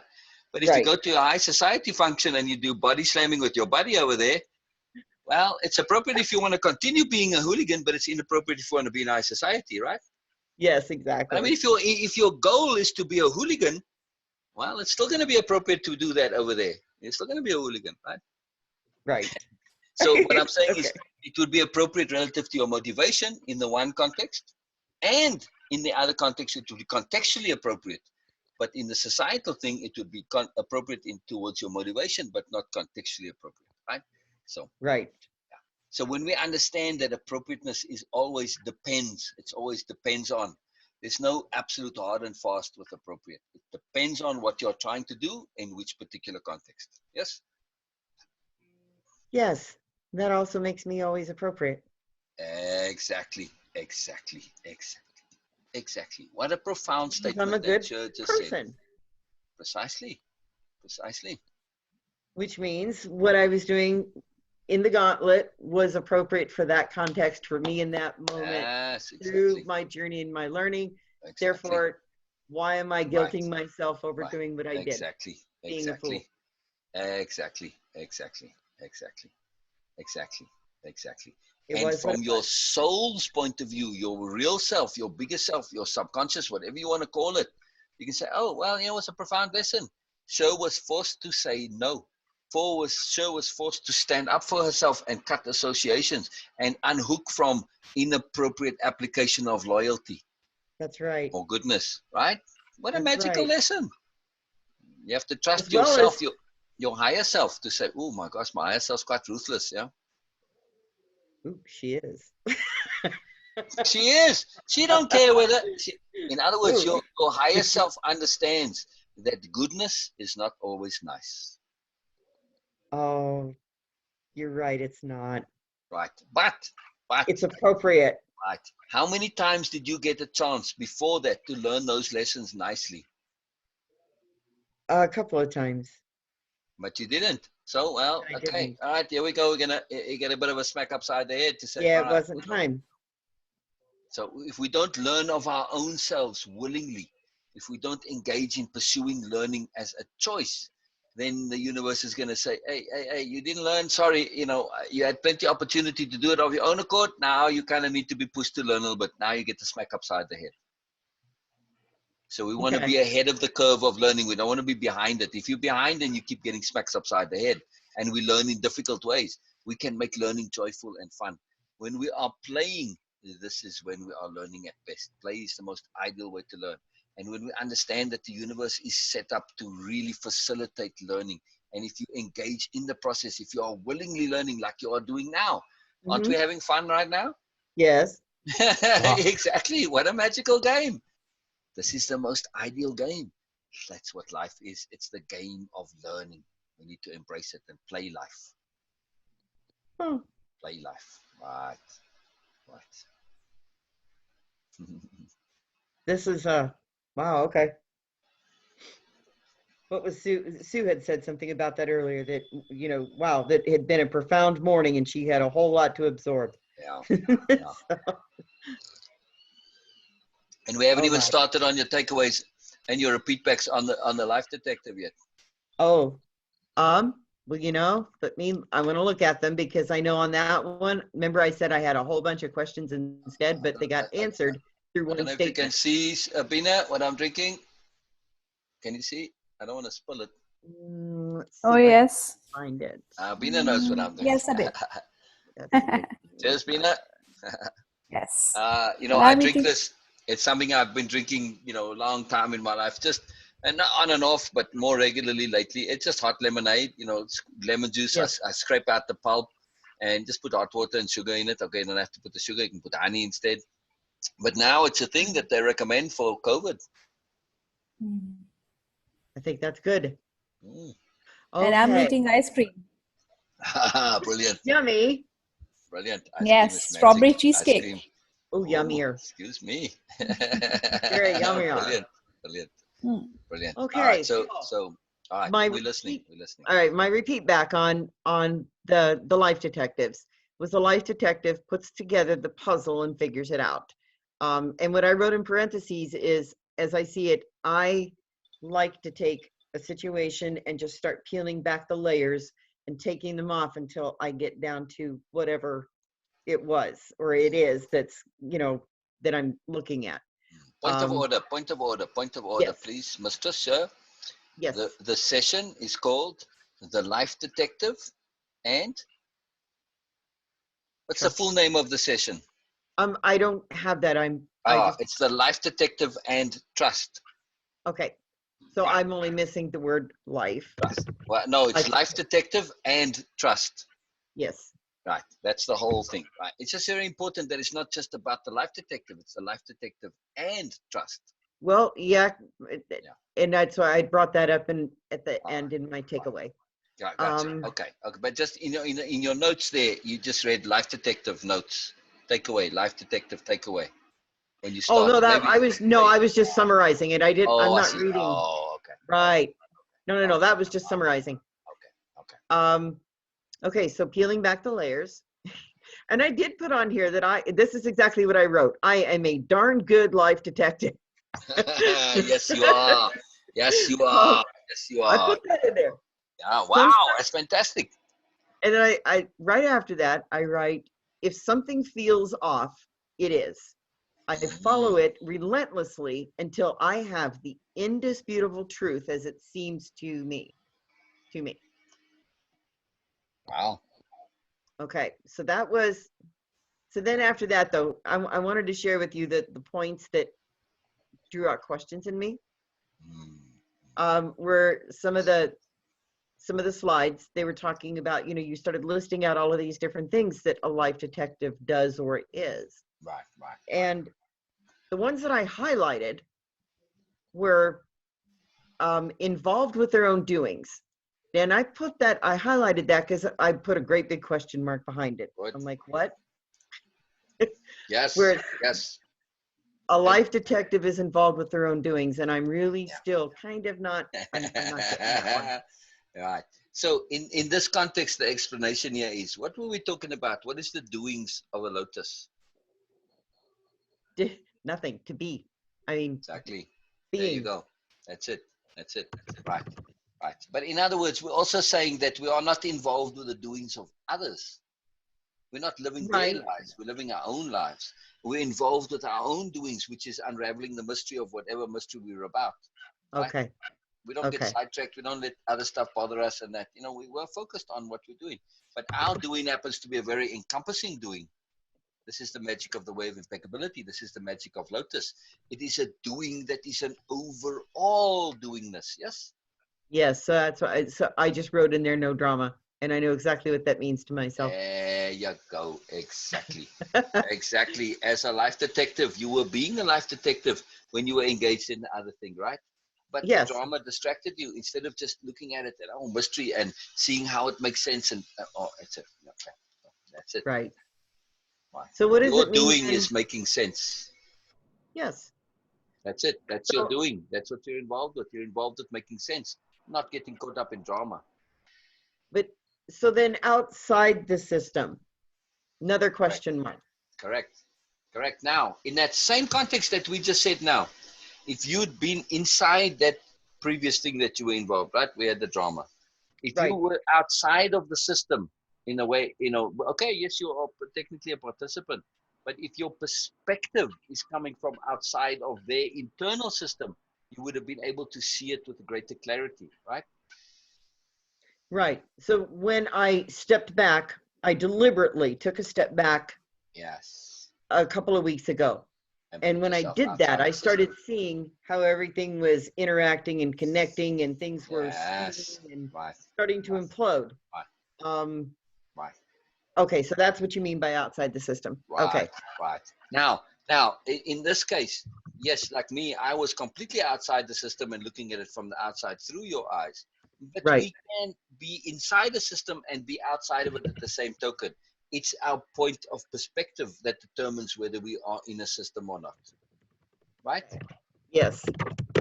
So we can leverage this perspective shifting to look at things from outside the system, even though technically we are involved in it, because we have to sometimes get inside in order to be able to zoom out and get the full contextual perspective, right?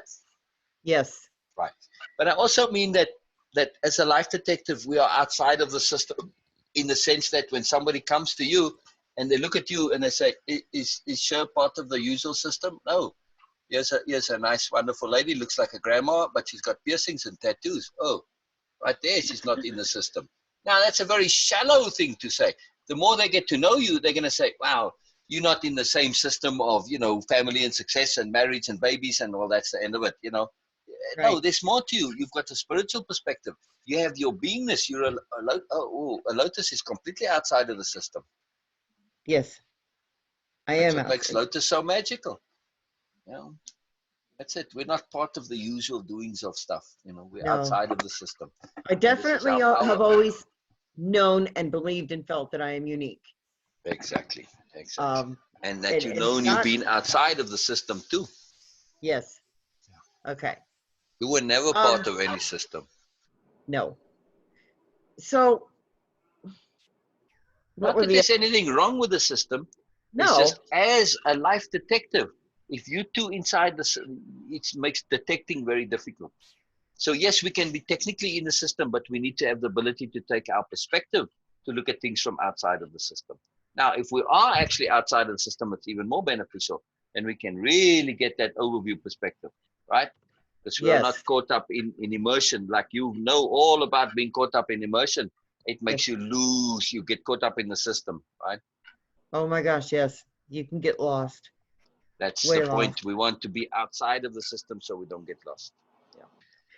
So the other one that I had question mark by is understands the leverage of self-importance. Oh, wow. And that for me, Beena might understand this too. For me, you guys, you're aware that I have that that incongruent thinking of being vain or that I don't want to be. So when I hear the word self-importance, it's like joy. I relate that. I associate that to something. Yes. So did we share that quote with you? A bit of vanity balances the spirit. No, you have not. But write that one down, please. I am working on that now. Okay, a bit of vanity balances the spirit. Capital B, balance. Capital S, spirit. So a bit, just a bit. It's important that it's a bit, a smidgen, a tad, right? Yes. A bit of vanity balances the spirit. See? So now, does that answer your point here about leveraging self-importance? Yes, I believe okay. so. So we can say that we understand. So read the point again, the life importance. What was the exact wording? The exact wording on? Of self-importance. Oh, a bit of vanity balances the spirit. No. The point in the session that had self-importance, the word self-importance in it. Oh, it says understands the leverage of self-importance. Understands the leverage of self-importance. Okay. So leverage. It's the leverage of it, right? So if we are dealing with others, we can know that we can leverage their self-importance, right? Okay. Oh, it's not talking about ours. Not necessarily. It's also talking about ours, both ours and theirs, right? So if I'm dealing with a suspect and I make them feel all wise and clever, and they telling me of how they think they're going to solve my crime, like Columbo does, right? In that self-importance, they give away all the stuff, like they reveal stuff that they're not supposed to know, right? So they live. That's Right. I mean, that's a leveraging. very simple way of leveraging self-importance. The Okay. other way is to understand that I can be self-important about not having ego. I can be I can take it to great lengths and say, oh, you know what? I'm going to attach my self-importance to being impeccable. Oh, Christ, crikey. Wow. Wow. I'm going to take pride in being impeccable. Now, I can't really be egotistical in that sense. I can't have the usual self-importance that's crappy. This is a Right. profoundly magical self-importance. I'm using that tool of self-importance to be more, right? That's leveraging it. That's where the bit of vanity Leveraging it. comes in. Okay, got it. Exactly. We Okay. just use that tiny little bit to get us on the process. We can actually use our ego to say, I'm going to be egotistical about not having an ego. It actually works. Our ego is the most ridiculous thing. It's just a tool. It's just a program. You know? Yeah. So we can use it. We can say, I can take pride in Hey. being persistent. Okay. Sorry. Right. So I can use my self-importance to say, oh, yeah, I'm going to really take pride in being persistent. And the more you get, and now eventually you say, okay, I'm going to take pride in being humble as well. Oh, wow. You see, it's where what we attach to our self-importance that makes a difference. People tend to associate idiotic things with self-importance, like status and excessive vanity and fame and fortune and success and all this. Not that they buy bad things in themselves, they just overemphasize it. So we have to leverage that self-importance to say, hey, I'm going to use it for my best effect, right? I'm going to leverage it. Right? Okay. So I'm going to use it against itself, as it were. That makes more sense then. Okay, so that's where the leverage comes in. Okay. I got that. Let me see. All right, mainly responds. Does he ever react, or does she ever react? No. Oh, I was thinking responds in as in verbally. Okay, not, I get it. Yeah, no, I am done with reacting. Okay. Exactly. Okay. Also, in this case too, in terms of response, you see that, okay, take our BMN, our favorite BMN that we've had that's fantastic, delightful interactions with. They're always initiating, they're always pushing the agenda, right? Right. But you just sit there as Lotus, and you don't have anything to push. You have no agendas, so you just respond to what comes your way. Okay, that's true. I do, and they're usually just very casual, non-committal responses. Right, exactly. So Ox comes to the pond and doesn't say a word and doesn't do anything and just drinks and goes away. What does Lotus do? Ox, wait, come back. You didn't say anything. No, Lotus is quite chill. Ox doesn't have to say anything. But our BMN, how could they possibly sit still and not say anything to Ox? No, they have to initiate. They have to always be doing stuff, right? They can't just respond. And they can't be at peace with no response either.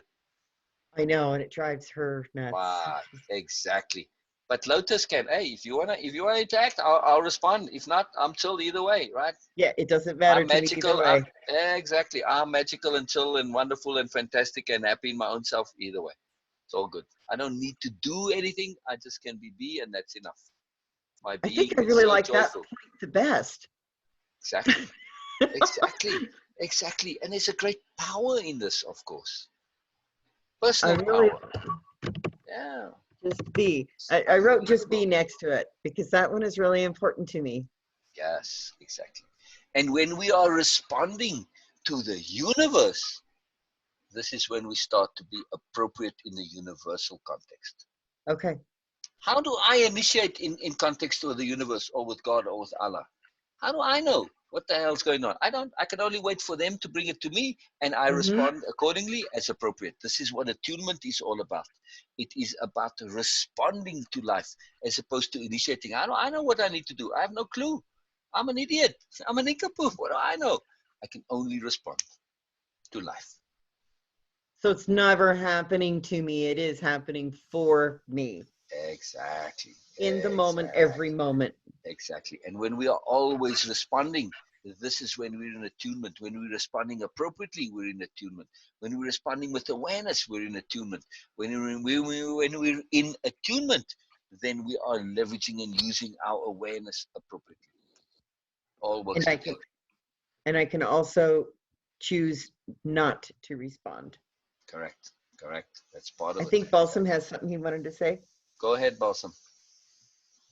Yeah, I'm just like getting this much knowledge from a simple call. I'm blown away. We do this That is every day. expert talk. We do this every day. We do this every day. Wow. Have fun. Have fun. Enjoy, Balsam. Enjoy. Enjoy. Yeah, thanks a lot. Thanks a lot Oh, for this my call. pleasure, man. Absolutely my pleasure. You wanted to know what Way of Impeccability is all about. This is Yeah. it. This is it. Actually, Balsam asked me how much am I charging, and I said to him, the price of the program is the cost of the rest of your life. You see what I mean now, Balsam? Yeah, man. There's no price on this. There's no price on That's a this. good deed, yeah. I mean, there is a price, but there is no price, you know. I Yeah. share the price. If you're really serious and you want to do this, I'll share the price with you, you know. But it has to be when you're in that point where you really, really want to do it, because the price is a commitment point. You know, doing it is a commitment. And like I said to you, if you're going to be doing this, you need to be committed. It's a commitment and it's a discipline. Exactly. Okay. Yeah. But anyway, we'll carry some on. Of the notes, okay, some of the notes. Were there more questions, by the way? Yeah, there are. Oh, keep going then. Keep going. It's fun. This is fantastic. I love it. So much a question as it is. Well, hold on. This was part of my takeaway on it was that, you know, this list that is in that session for life detectives and trust. I realize it is a tall order. It is a commitment, and I'm glad you said that word. But it's also a discipline. Well, correct. What I wrote was that I believe I have some work to do on my character. If I don't master something, that is okay with me. I am not perfect. I am progress over perfection. Yes. So I listed, I think, 5 things that at that session when I was going through it that I wrote that I wanted to do. One is assuming. It's something I want to work on. Yes. You want to work on assuming, okay? Yes. Not wiping your ass on me, right? Right. I also do not like how I am still concerned with my personal physical image. Most women are, okay? But well, men too. Oh, okay, my God, I just men like too. To get to that point where my image is of no concern other than, am I clean? Am I healthy? Am I wearing a smile? Or am I, you know, walking constantly grimace? Am I neat and tidy? Am I being considerate with my appearance? Right? That's it. Right. So relate your appearance to consideration. Oh, I can do that. Associate the two. Right? It is consideration of self and consideration of others. It's just part of my impeccability to be considerate. Okay, I like that. That Very I simple. can do. So now your appearance becomes a part of your impeccability. Yes, it is, actually. Very simple, because it's considerate. Yes. Right? It's appropriate, in other words, right? Yes. Well, and here's one, speaking of appropriateness. I am not always courteous and polite. There are some times when I get overtired, and that does get in front of me. And I might snap. I might snap at CJ. I might, you know, be grumpy. I have seen that. Yes. And it's not intentional. No. I'm not aware that I'm doing it until after the fact or the next day. Right. What is something I want to work on. Right. Okay. So right here, this falls under the category of energy management. You know, like you put that note behind it. Yes. Put energy management. This is why it's called the way of impeccability, not the way of appropriateness or the way of attunement or the way of awareness, but way of impeccability. Because it all starts with energy management. Impeccability is the best use of our energy. Right? That's one of our definitions. There are more definitions to impeccability, but that's one of them.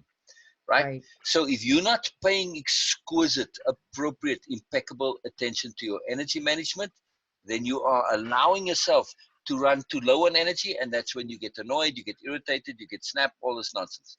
It is a function of your energy management. So you need to be absolutely diligent with your energy management and start to quit before you're tired, to be preemptive with your energy management. Okay. Right? Not to Yes. rest until you are so tired that you have to rest. No, rest when it's starting to need, so that you have a bit of reserve in the tank. So if there's a surprise that comes up, you've got some reserve. There you That's go. your problem Okay. with your energy management. You're always operating without reserves. True. Very Yeah. true. Yeah. Running on empty. Yeah. No good. Okay. No good at all. So all this entire point of managing your irritation is energy management point. And that And is now just hang in there with it. We are going to, there's a whole module about habits and mood and energy management coming. okay. So, Now, can you good. explain to me here is my question. What is force of circumstance? What a magical question. Where did this come up? It came up out of, let me see, in the module 3, session 4, life detectives and trust, but it was one of the, all the things that a life detective considers. They consider force of circumstance. All right. Yes, and I have no clue. I mean, I tried and tried. Right. So in the circumstance that you were with the BMN and all of that group thing, right? Right. Right. Or there were lots of things that happened and kept happening and kept happening. Yes. Uh-huh. And you were inside of a circumstance. Mm-hmm. Yeah. And you were forced to make a decision. Okay. Force of circumstance. Decision. Force of circumstance is basically just all put together in the context of circumstance. Okay. What does my circumstance force me to do? In that circumstance, you were miserable, you were unhappy, you were acting in a situation that went against you. It was just wrong. It violated your impeccability. It was just wrong. The force of circumstance forced you to leave it. Okay. You had no choice, really. If you were being impeccable, you had to leave, right? Yes. This is the magical force of circumstance. It is the universe giving you all of the clues and the tips and the hints and the suggestions and the prompts and the slaps and the kicks up the butt. This is force of circumstance. I mean, it took a long while for that force of circumstance to finally push you out. I mean, to get it. But I know. Sometimes we're slow learners. Ooh. Or maybe we're too inappropriately persistent. In a single track. Yes. Okay. I had that in my thinking and I said, no, I'm not going to say that. Let me just leave that. Yeah, you can say it. It's okay. Leave that there. There you bring it. Yes.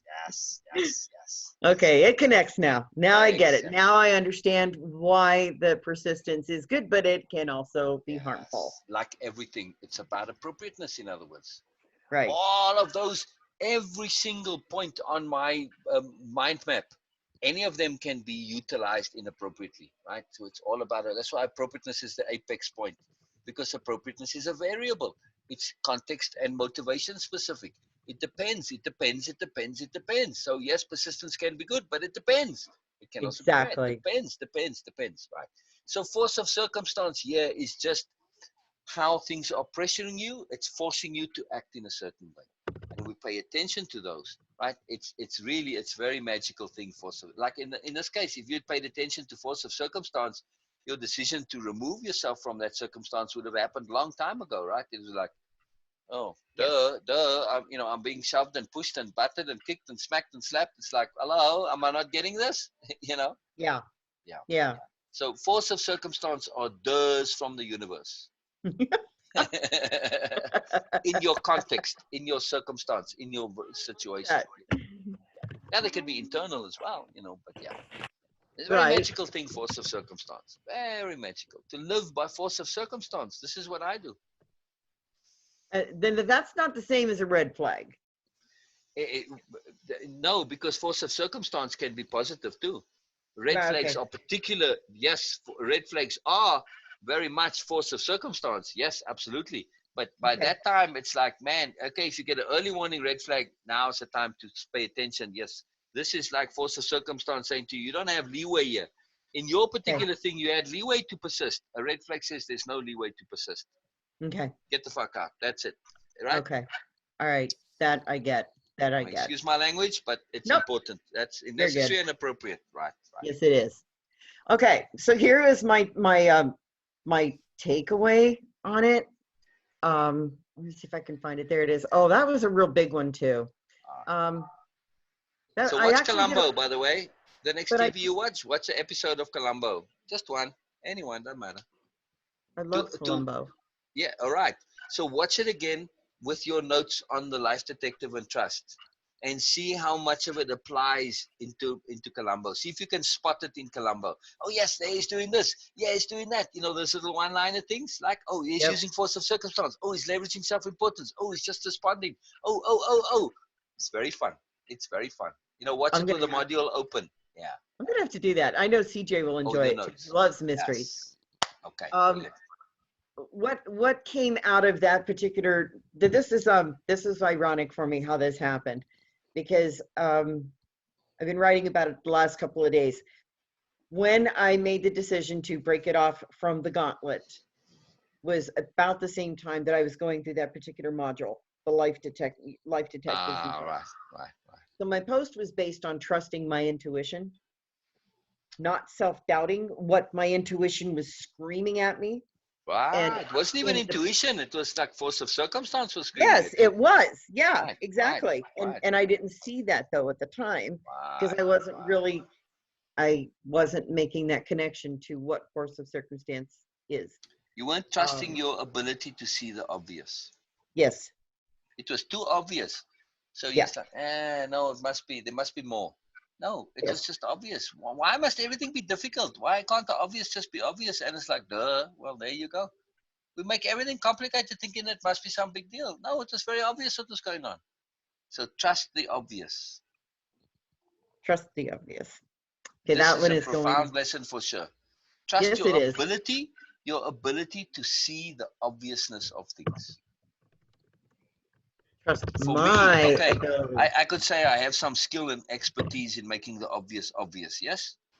Yes. Am I fair to say that I have some expertise in that? Okay. Yep. All right. So I'm an expert at making the obvious obvious.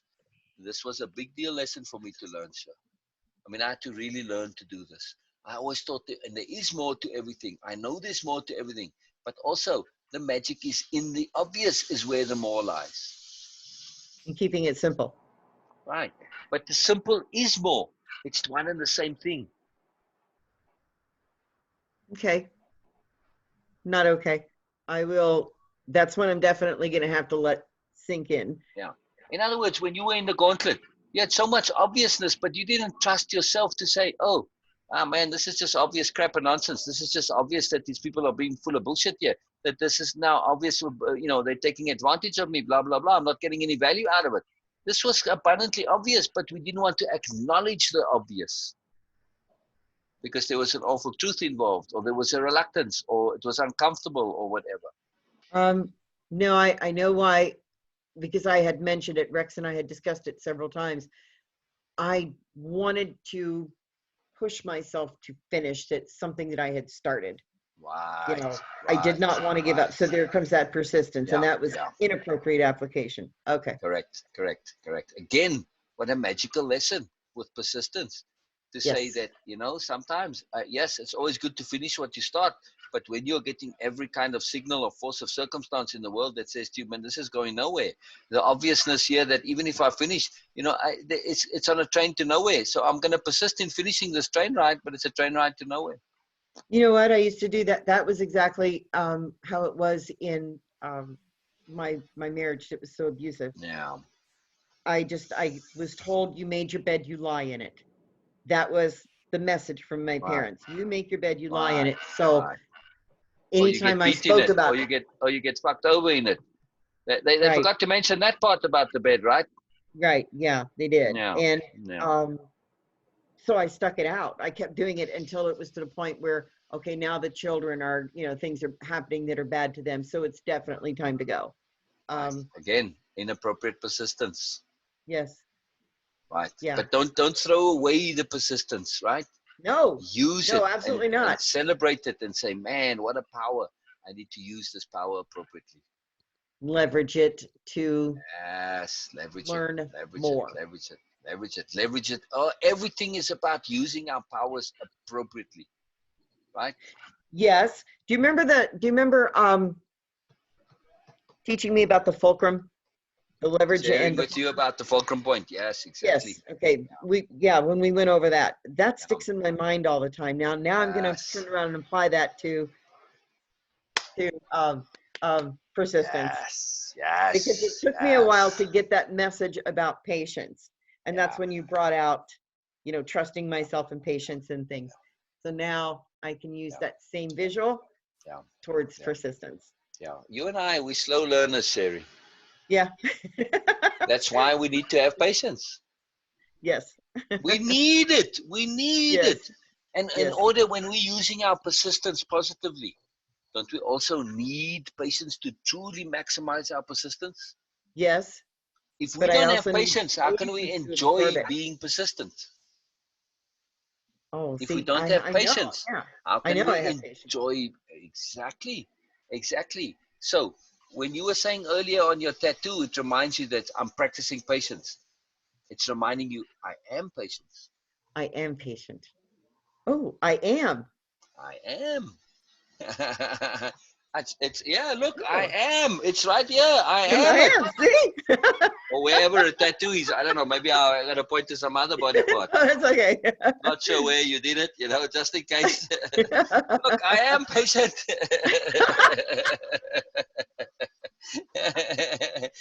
Would probably be the good place to put it, right? Awesome. Perfect. Perfect. Okay, let me get this one. Beena! Hello, Beena. Yeah. Hello back, Beena. Hi, Beena. I didn't hear the Hi. ding dong when you came on, Beena. Ah, You clapped in what can I itself say? somehow. Oh, I don't You know. you guys were laughing out loud, so Ninja. maybe. Ninja. Ah, Ninja it's Beena. It was nice. The second time or third time today already that you just kind of crept in there. ah, And I'm like, oh, yes, Beena. I didn't hear you come. wow. All right, Sure, so it's let's really start. good to see you laughing and blushing. Yes. I love it. Did you hear what So Beena said, Sher? oh, I was gonna say, no, I think that was pretty much about it. I mean, I have my questions answered. My takeaway, if you wanted me to read it, I can, but Of course. This Please, is the whole point of please. everything. What do you okay. mean, if you want us to read it? Huh? Bloody hell, Sue. Sure, So I Okay. mean, yeah. Okay. see, even So Balsam is saying, yeah, we want to, yeah. Thank you, Balsam. Thank yeah, you. I started out with something that I took, there was a quote or a statement that you had made in the sessions, and I more or less I made it my own. So Mhm. Yes, that's always the point. If you're going to yes. be quoting me, I'm going to say, no, please take it back and make it your own. I don't want you quoting me. Nope. Well, Don't believe so a this word I is say. Don't believe a word I say, please. Nope, make it your own. so what I took part of it anyway. Okay, so it starts out with trust is action. This hit home with me, and I realized all that's in here is what I was writing about in my last post. Action. I was hoping that what I was seeing wasn't true, but when I read that statement above, that hope is a wish and trust is action, it confirmed my actions were true. I trusted myself to take care of myself and protect my peace. Trusting in my instincts, no matter what anyone else sees in the situation, it does not matter. My intuition was telling me something was wrong, and I felt it was wrong, but I believed I needed to wait until I had finished my commitment. Yes. In quotes, even if it means we have to let go of our goals, end quotes. Yes, I had to, and though uncomfortable, I took comfort in knowing I served my purpose as Lotus warrior. I acted on my conscience with impeccability. What matters is that I felt and believe the actions are not something I can abide by. The actions that I'm talking about are those of the gauntlet.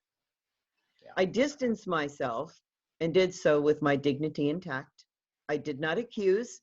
I stated what my concerns are and what I felt and made the request to please not be contacted further. This was not hard to do.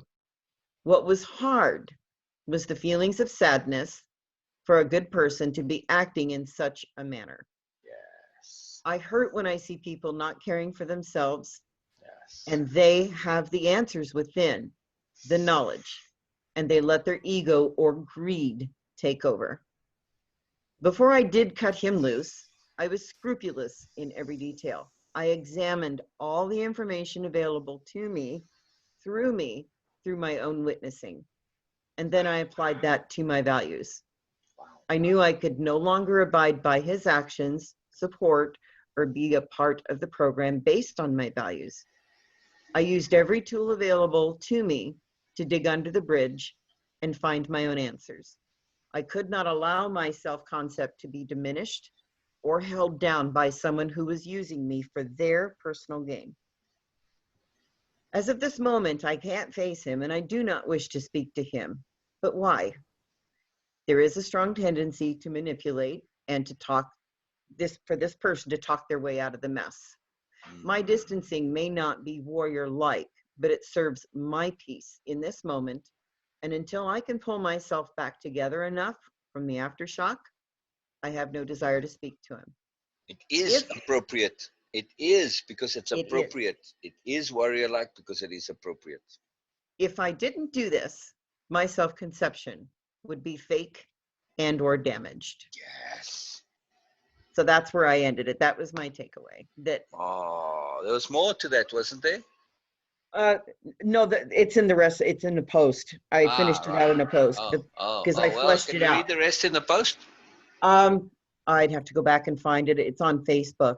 All right. I mean, go find it and read the rest to us because it flows from there, right? I believe it does. Let me see if I can find it. Oh, you know what? I might have it on my drive.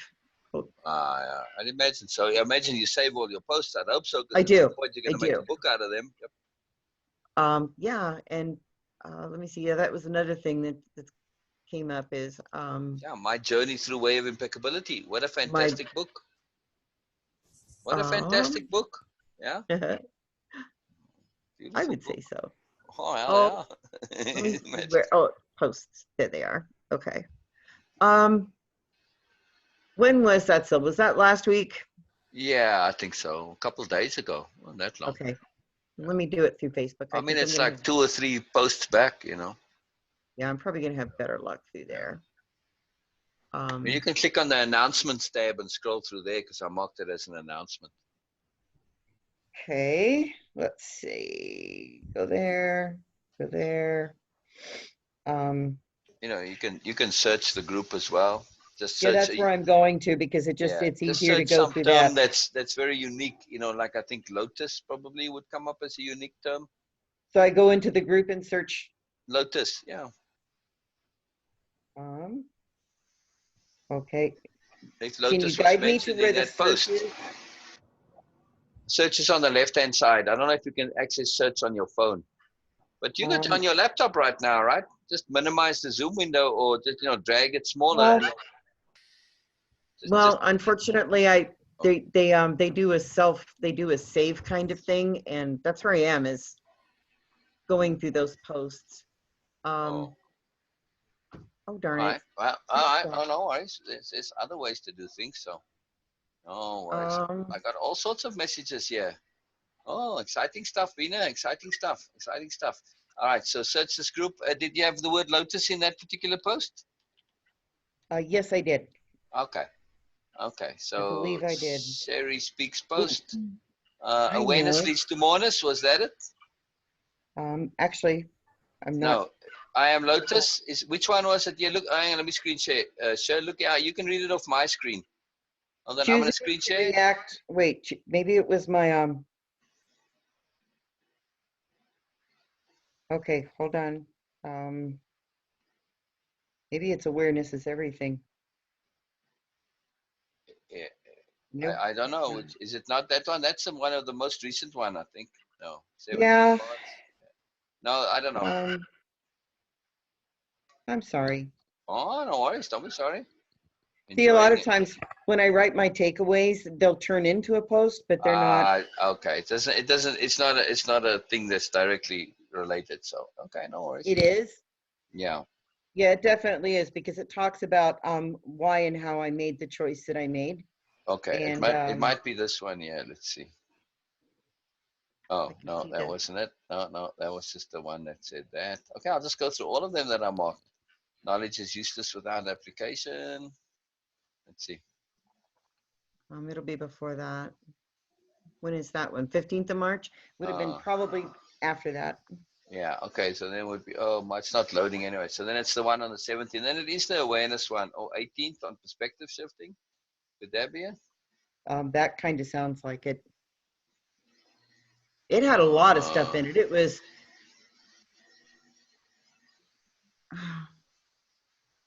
Oh, no, no, that wasn't it. No. Okay, 14, and it must be 13. Oh, I don't know which one it is then. Then it must be the awareness leads to moreness then. I think that's what it is. Oh, let's see. Ah, no, this is different too. All right, no worries. Don't worry about it. Okay. Don't worry about it. It's all good. This enough there. Okay.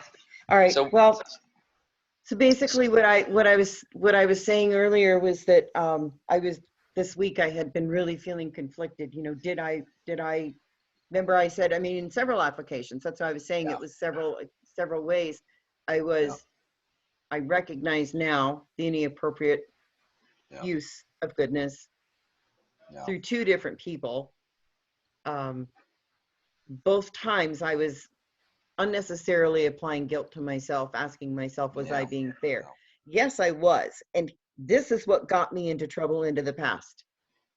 Was always, there's one of those absolutes, but I would every single time.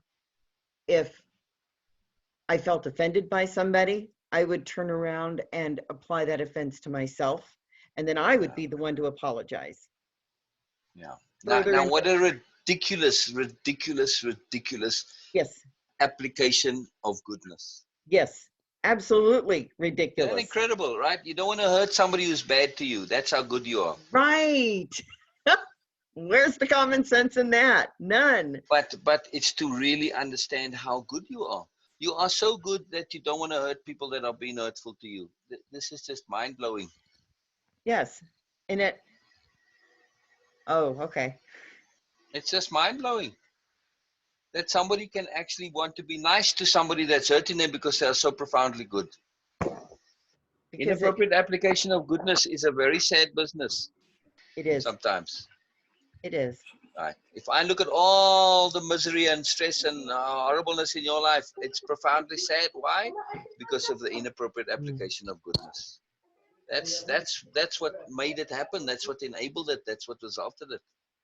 Yes, there's some responsibility for being a knucklehead and a nincompoop. Yes, there's some responsibility for indulgence. Yes, but nonetheless, it's all that goodness at the end of the day. Inappropriate goodness. We thought we needed to be special. We thought we needed to be, manipulative. We needed to be powerful. Whatever the hell we thought we did, we thought this was a good thing to be, and we tried to be it, and then we got ourselves into trouble. Right? Isn't that what a martyr also is? Yeah. Yeah, martyrdom is quite a profound, inappropriate application of goodness. Yes. That's definitely not what I want to be. That's so unattractive. Exactly. Yeah, martyrdom is, it's, I don't know. So often people are martyrs just because out of ego. Okay. I'm special. I'm a martyr. Look at me. How special I am. Oh, that's a victim mindset, though. Definitely. Exactly. Okay. So again, they think they need to be special. That's their good in their world, is to be special. They think special is good. Again, inappropriate application of goodness. That's something. Yes, it is. Yeah. Different kind of goodness, but yeah. But I can give myself a lot of forgiveness for that. I can give myself a lot of understanding. Do you even need to forgive yourself now that you understand? No. No, it's like, what do I need to forgive? I just understand I was a nincompoop. What is there to forgive? I was a nincompoop. Well, I understand in the same way that I understood my role between my aggressors and I. So. Correct. Okay. Yeah. So then there is nothing to forgive because I do understand. Exactly. It is what it is. That's it. You're at peace with it now. It is what it is. That's it. Acceptance. Acceptance, yeah, because you understand it. What more do you need? Once you've extracted the understanding and the learning, what else is there? Your soul saying, or your higher self is saying, your real self saying, okay, you got it now, move on. Exactly. That's very simple, you know. Things are very simple. How magical is that? Quite, actually. Yeah, thank you very much. I was saying it in a very casual way, but yes, Quite. it is profoundly freaking magical. Never mind just how magical is that. It is profoundly magical. Yes, it's profoundly magical. That's okay. It's unbelievably magical. It is. It is. And I will keep smiling. I'm just getting a bit of a sinus headache. That's all. No problem. No problem. No, the medication that they had me taking is kind of wearing thin.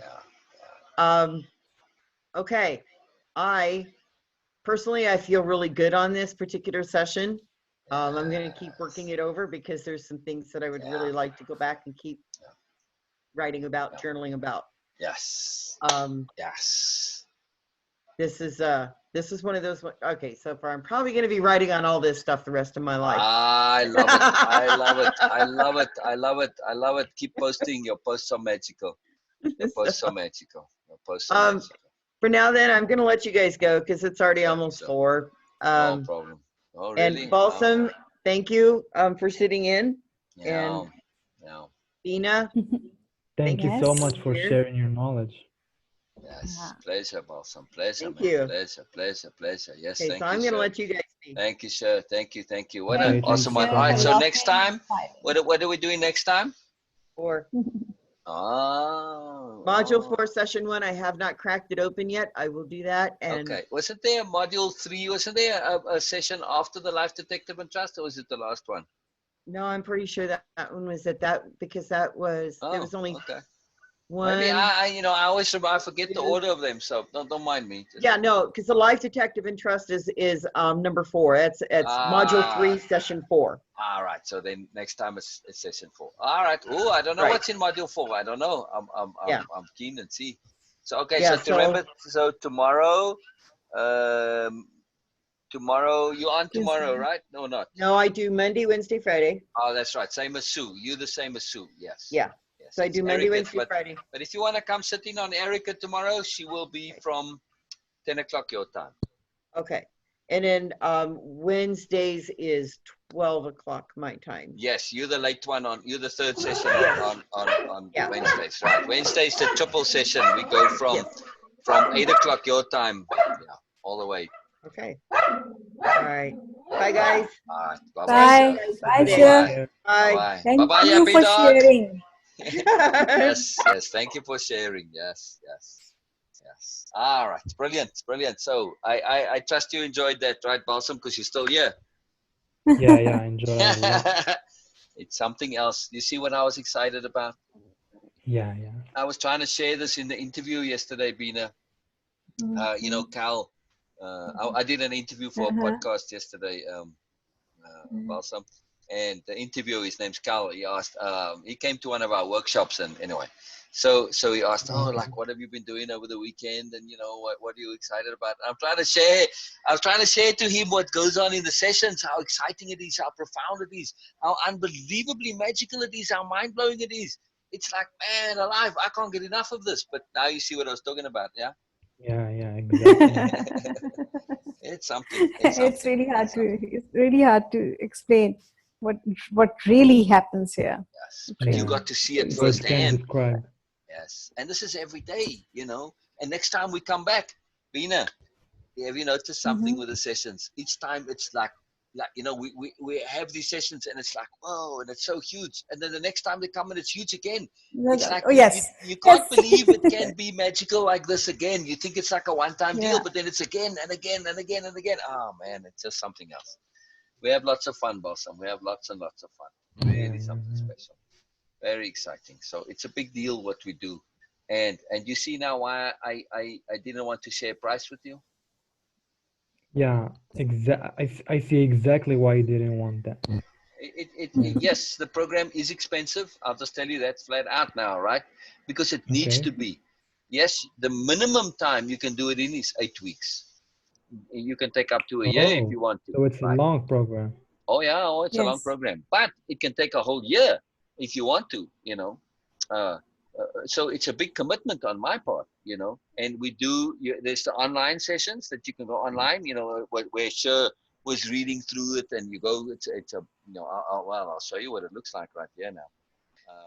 So you go online and you do it online, and then you come back, and the 95% of the program is in these takeaway sessions. So yes, let me just go back a little bit. So this is just, you see, it's like, this is the way it's set up, it's set up as slides, and you go through it, and then, that's just a quote, and okay, we're talking about this now, and then there's some audio as well. You can't hear the audio now, but it plays automatically, and you can pause it if you want to, and then you go. So you go through it at your own time. It's not a video, because this way you can take your notes and redo it. And Sher said she's done this, she's gone over it a bunch of, like half a dozen times or a dozen times. So this is Okay. I'm not screen sharing. Dang it, sorry. I'm sharing here, and I'm talking, and I'm not screen sharing. Beena, you didn't remind me. All right. Okay. So here's what I was talking about. You see, and then you can go scroll through these forwards or backwards, and there's audio that plays. You see, there's a little audio player at the bottom here. So this is what the online part of it is. So when you do this online, and this is what Sher was doing, you've got those three tasks. There's actually four, but the one is specific to each session like this. So you'll do a repeat back of what you think this is trying to say, to check your understanding. Because if you don't check your understanding, how do you know you understand? You just believe you understand. You don't know for sure, right? So you do a repeat back, then you do the takeaways, and that's what you were hearing, Sher's takeaways, and of course questions if they are as part of your takeaway. And then the dictionary of power, we covered dictionary, add entries to your dictionary of power. So, and then you get a specific task at the end of each session, and then you do that task in addition. And this is the setup. Oh, So in the okay. Zoom sessions, you come and share your repeat backs, you share your takeaways, you share your entries into your dictionary of power, and you share what the task was. Because when you share it, you get to express it.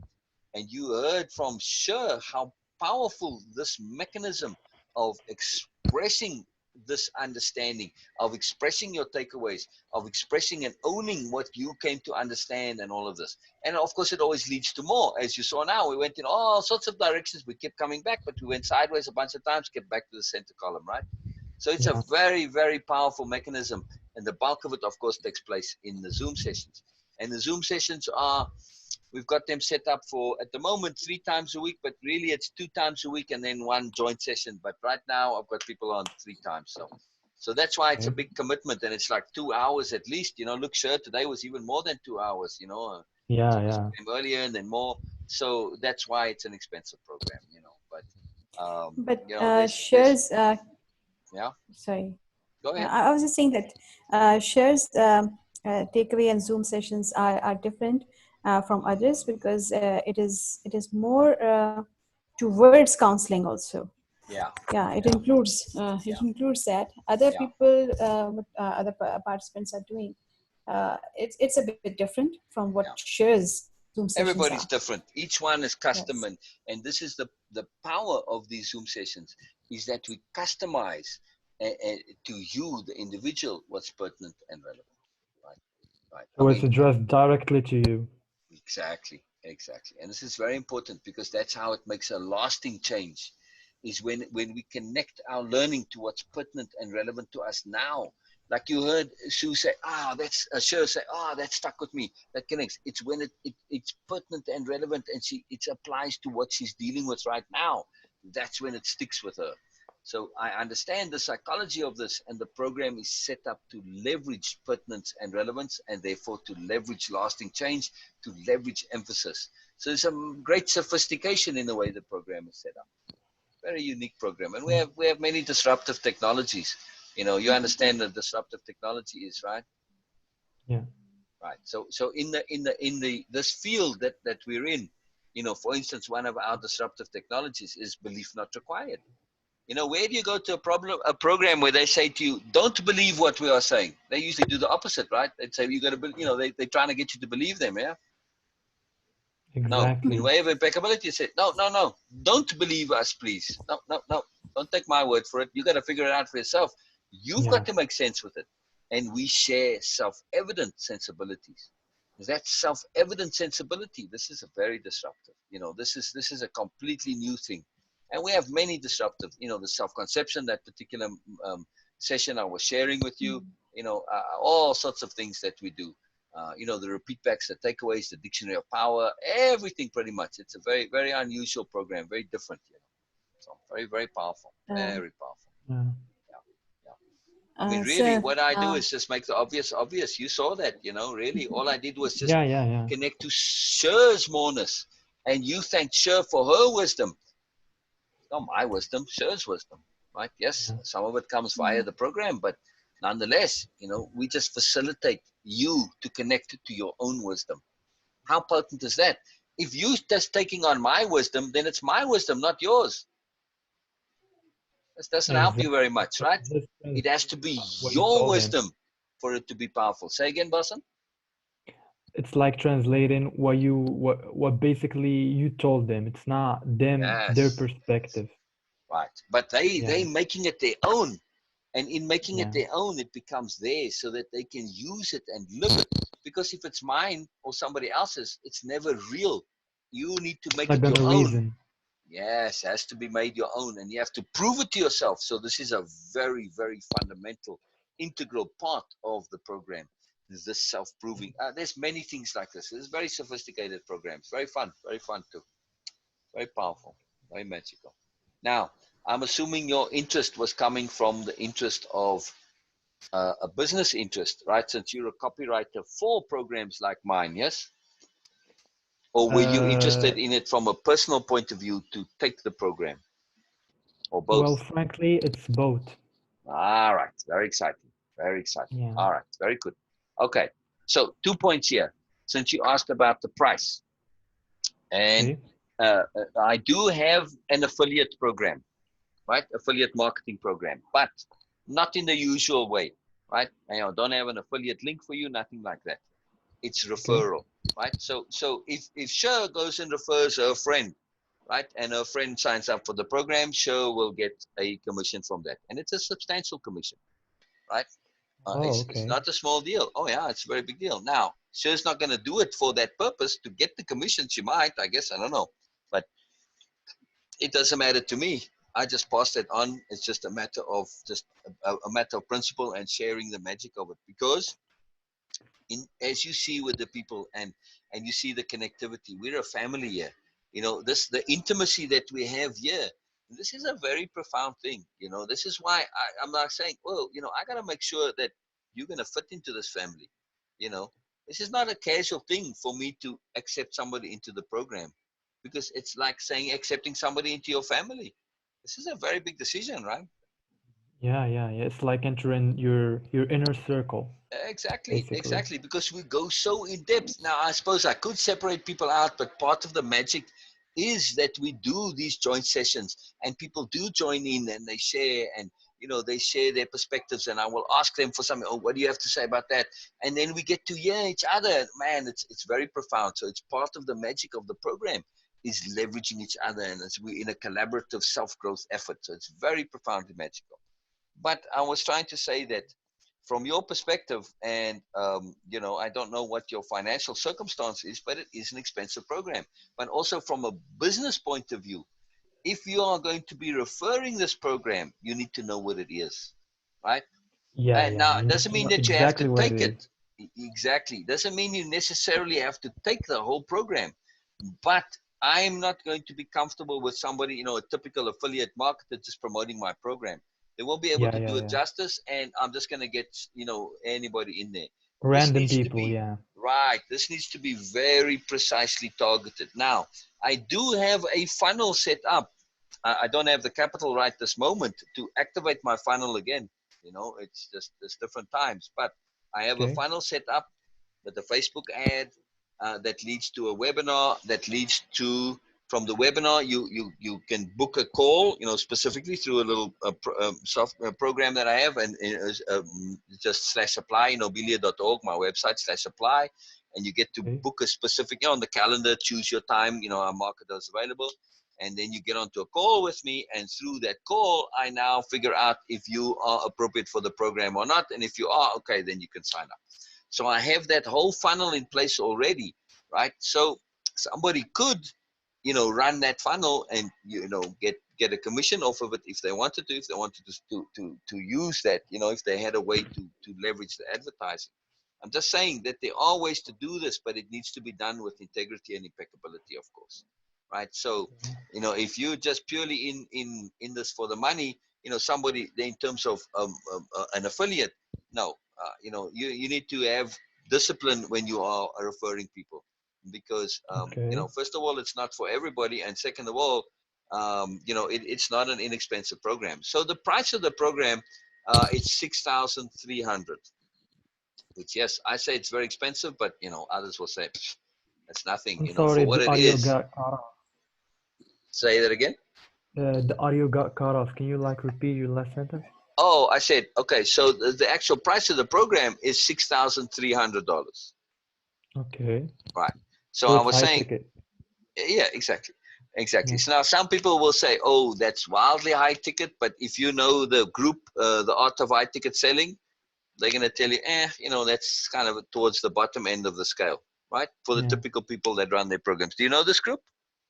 No, I'm not familiar. Oh, okay. So look it up. The art of high ticket selling. The art Of of high high ticket ticket. selling, right? And Okay. they are geared towards the group. The people behind it are called clients on demand, and they run a program to set up your funnel. And I did their program to set up your funnel, the funnel I was talking about, right? So that's what Okay. they're about. And they do it for coaches and for, the same thing, self-improvement, self-development, right? And that's a very powerful group there. And, you have to be cautious about, making posts in there, but you can get business from that, If Oh, you're a okay. regular contributor there, you'll be surprised, and sometimes people will ask there, they say, oh, I need they ask for salespeople all the time. And that's where I know I can get somebody to sell my program pretty easily. I can just go there and ask it, but it's a different type of selling, so I have a bit of a Yeah, it's different like pitching. criteria. Say again? It's like pitching. Yeah, they will do a lot of, but they have a lot of high pressure salesmen, which that's not for me. But anyway, there's some integrity there, and it's a good group anyway. So it's a good group for you in your business to be aware of. It's a very powerful group. So Okay. yeah. Thank you so much. Oh, my pleasure, man. My pleasure. Thank you so So much. so I mean, if you wanted to do something from a point of view of referrals, if you have clients that are, now keep in mind, your clients are my clients. Same. Okay. Because you are appealing to coaches, right? You are appealing to Yeah. therapists, people who have programs. Same here. If you already have a program, my program is for you. Because by doing this, like Sher's she's not practicing it so much now. She started a little bit, but then she pulled back because she wanted to finish Wave Impeccability first, because it realized that in her practice, and Sue, who's on earlier, Sue's a therapist too, does holistic therapy, and Sher's going to be doing life coaching. But then Sher realized, Okay. I said, whoa, I have a lot more to learn before I can fully do my life coaching. So, Yeah. so when you look at the depth of what I'm about here, any life coach using all of this, what they learn here in their particular niche that they life coach in, it transforms what they do. It's a whole different ball game. Massive, massive Okay. shift. So, I'm just saying, if you So did you want to can coach refer, coaches. oh, that's what the program is geared towards, is coaching coaches, Wow. absolutely. Or CEOs, any leader, any therapist, psychologist, whatever, psychiatrist, doesn't matter, whatever, any professional. Because anybody who's in a position of influence, this is who the Authority. program is originally intended to. Now, of course, not everybody is in that situation where they're doing that, but it makes no difference. You don't have to be a coach to take the program, but it is geared towards coaches, leaders, CEOs, etc. Yeah, yeah. It's a top Okay. level program. I mean, this is a very sophisticated program. People who are in need of basic therapy, and that you've got to go and, like, do an AA program or something first. This is just going to go right by them. It's going to be too much. It will overwhelm them, and actually can cause depression, this program. Yep. Yeah, seriously. You're Because gonna do the reverse of the desired results. right. Well, and we warn people about this. Because some people, especially coaches, right? They'll come in and they just think, oh, I know what's going on. I'm a coach, blah, blah, blah. And then they realize, I thought I kind of knew what was going on, but my But I field, don't. what I know, relative to what they come into contact with, suddenly becomes very small, and it becomes smaller, smaller, smaller until it actually collapses. And that's where they get some depression, when they realize, oh my God, what an idiot I was. Yeah, I was going around telling my clients this and saying, you must do this and you must do this. And I was so inappropriate. I was so limited. I was so unaware. They realized that the bubble that they were in, they thought was the world. And then they realized it isn't, because this is a very broad program. It's a very huge overview perspective program.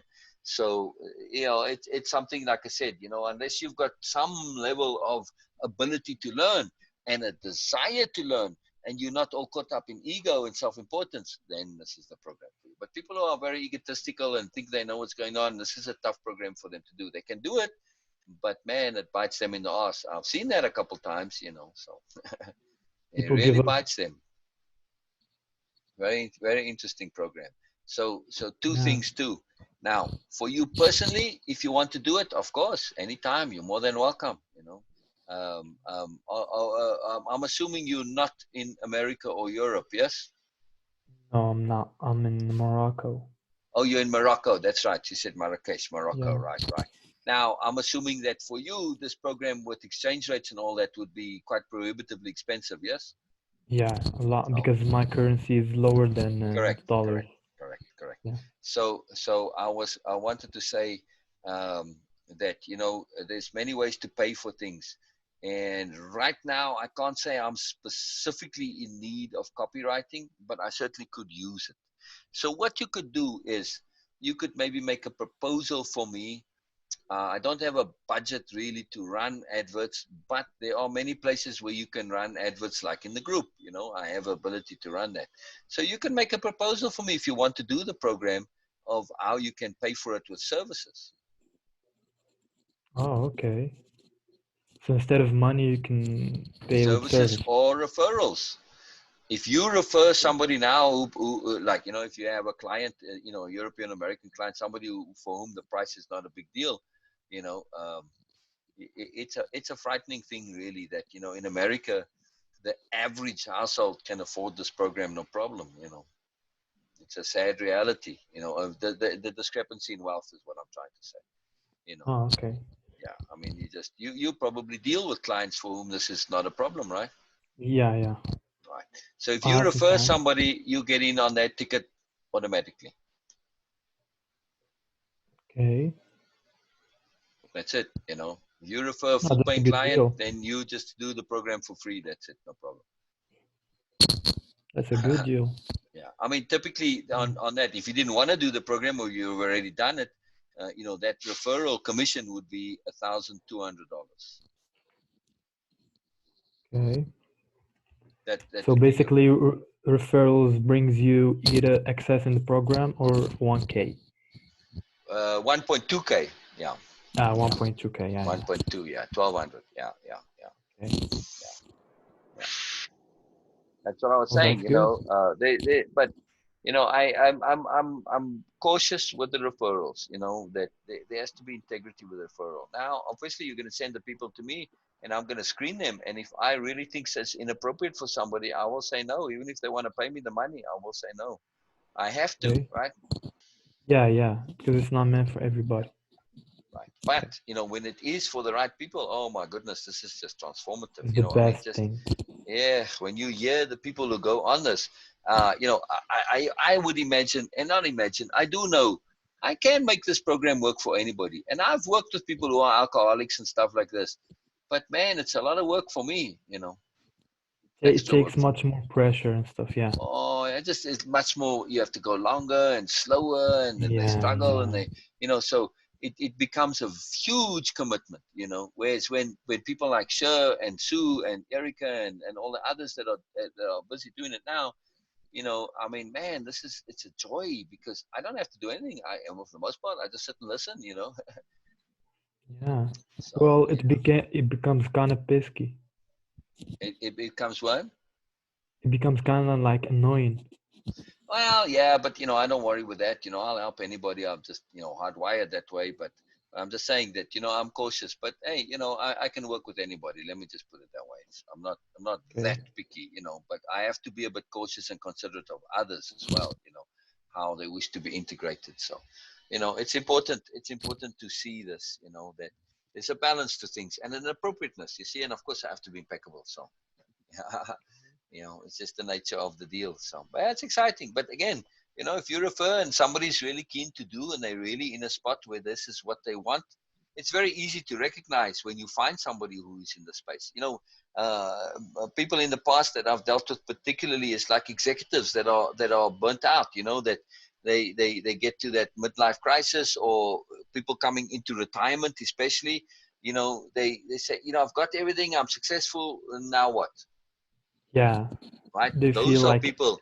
Yeah, emptiness and stuff. right. And you might have clients like that, that are saying, Yeah, yes, I'm doing the advertising, okay, but yeah, it's yeah. like, I have this, I I've, have that, I have I've everything, I've but got what everything, but I else? got no meaning in my life. I got no purpose, no Yeah, significance. yeah, Those are people exactly. say, oh, I got the Which is thing the for most you. important thing. Yes, It's more exactly, important than exactly. money, than everything. Oh, precisely. So the way of impeccability is precisely what is more important than money. It is Yeah, what gives your money meaning. If you have money, you learn how yeah, to use it appropriately and significantly, and how to extract the value out of it in the bonus. And man, it changes everything. So yeah, yeah, yeah. and also people that are, they midlife crisis. Typically, you start to be aware. Okay, I've done everything now. I've got some time to think, and death starts to smack you upside the head and say, hey, wake up. What about me? You've kind of forgotten about me, right?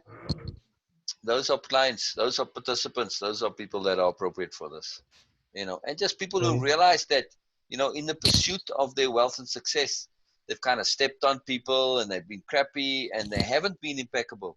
And now they're starting to feel a bit guilty about it, or a lot guilty about it. Same thing, where they realize the necessity for impeccability and integrity, that they haven't had it. Same thing. Those are also potential, people that are really, really, this makes a big difference for them, And They then, realize they don't have the basic. exactly. They don't have the basics, precisely. But coaches, they do kind of have the basics. Some of them are a bit unimpeccable, and they are a bit egotistical and all sorts of stuff, right? When they realize that there are better ways to do coaching, and just what I was telling Sher, this difference between telling and sharing. Oh my goodness, just that one point when we go into It's detail about that. enormous. Oh, it changes any coach, completely changes your coaching practice. Yeah, man. Just right there. Just, simple things can totally transform your coaching. So, perspective shifting, just every single entry in the dictionary of power will transform your coaching business. Yeah, yeah. And And we it's can do usually it. the simplest things. Precisely. This is the magic of what we do. It's all about self-evident sensibilities. Self-evident sensibilities are always simple. That's the magic of what we do. We don't go into anything that requires belief. It's all about self-evident sensibilities. Yeah, very important. Very important. Impeccability, goodness, integrity, those are all self-evident sensibilities. Strategy, self-evident sensibility, Yeah. Yeah. We love strategy. We love strategy. The ability to think, to perspective shift, to be aware, to pay attention appropriately, all the stuff, it just applies to any endeavor you do, but particularly to coaching because of the responsibility involved, So, yeah. And this is the Okay. point with impeccability. Remember, I was talking earlier about the virus of negativity, right? Yeah, And more so, it's more powerful yeah, than right. COVID-19. Exactly. And we have to understand too that we can, even when we think we're being positive, if we are inappropriately positive, we can, the same thing, we can limit somebody's choice. Like if I share a couple of choices, you must do this, you must do this, you must do this. Okay, there's three positive choices, but what am I actually doing to you? By Just giving you telling them those what and to say do. you must do it, I've limited your ability to choose for yourself, right? So I've That's inhibited not your creative. freedom. Say again? That's not creative. No, exactly. So I've limited your freedom. I've inhibited your creativity. How is this a positive thing for you? Yeah, it's the See, worst. impeccability. So even we can, even in inappropriately application of goodness, when we're telling people stuff, for instance, rather than sharing, and even in our sharing, we have to be cautious. We have to be impeccable. So this whole way of impeccability, when it comes to any position of influence, man alive, it is incredibly powerful, because we affect the world whether we like it or not. But if you're in a position of influence, you more directly affect the world. So it's a great responsibility, and this is all about leveraging that and maximizing it and making sure that it is accurate and precisely, ethical, and it's with integrity, and it's sensible, and you're not going to regret it later. So yeah, big point, big point. Yeah, yeah, yeah, yeah. Did you post that? I need your help to post a way of impeccability kind of ad in a women's group. I'm sorry. No, somebody put in the Zoom group chat here. I wonder if this was you or Beena. Did you send me a message, or who sent me a Oh, message? no, I didn't send you a message. Oh, somebody did. I You don't gotta know who it call. is. Oh, huh. I need your help to post a way of impeccability kind of ad in a women's group. Oh, I wonder who said that. Oh, interesting. Oh, That's new. oh, it's from Beena. She said that. All right. Oh, okay.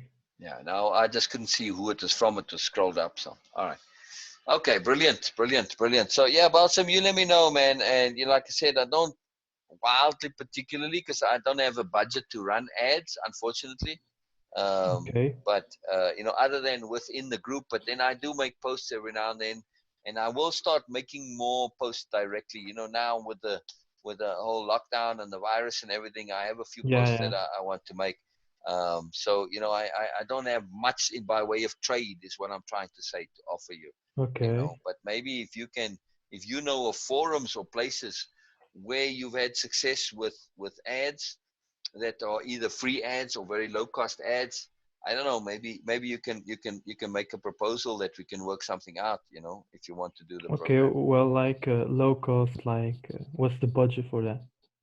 Right now, I really don't have a budget. Truly, I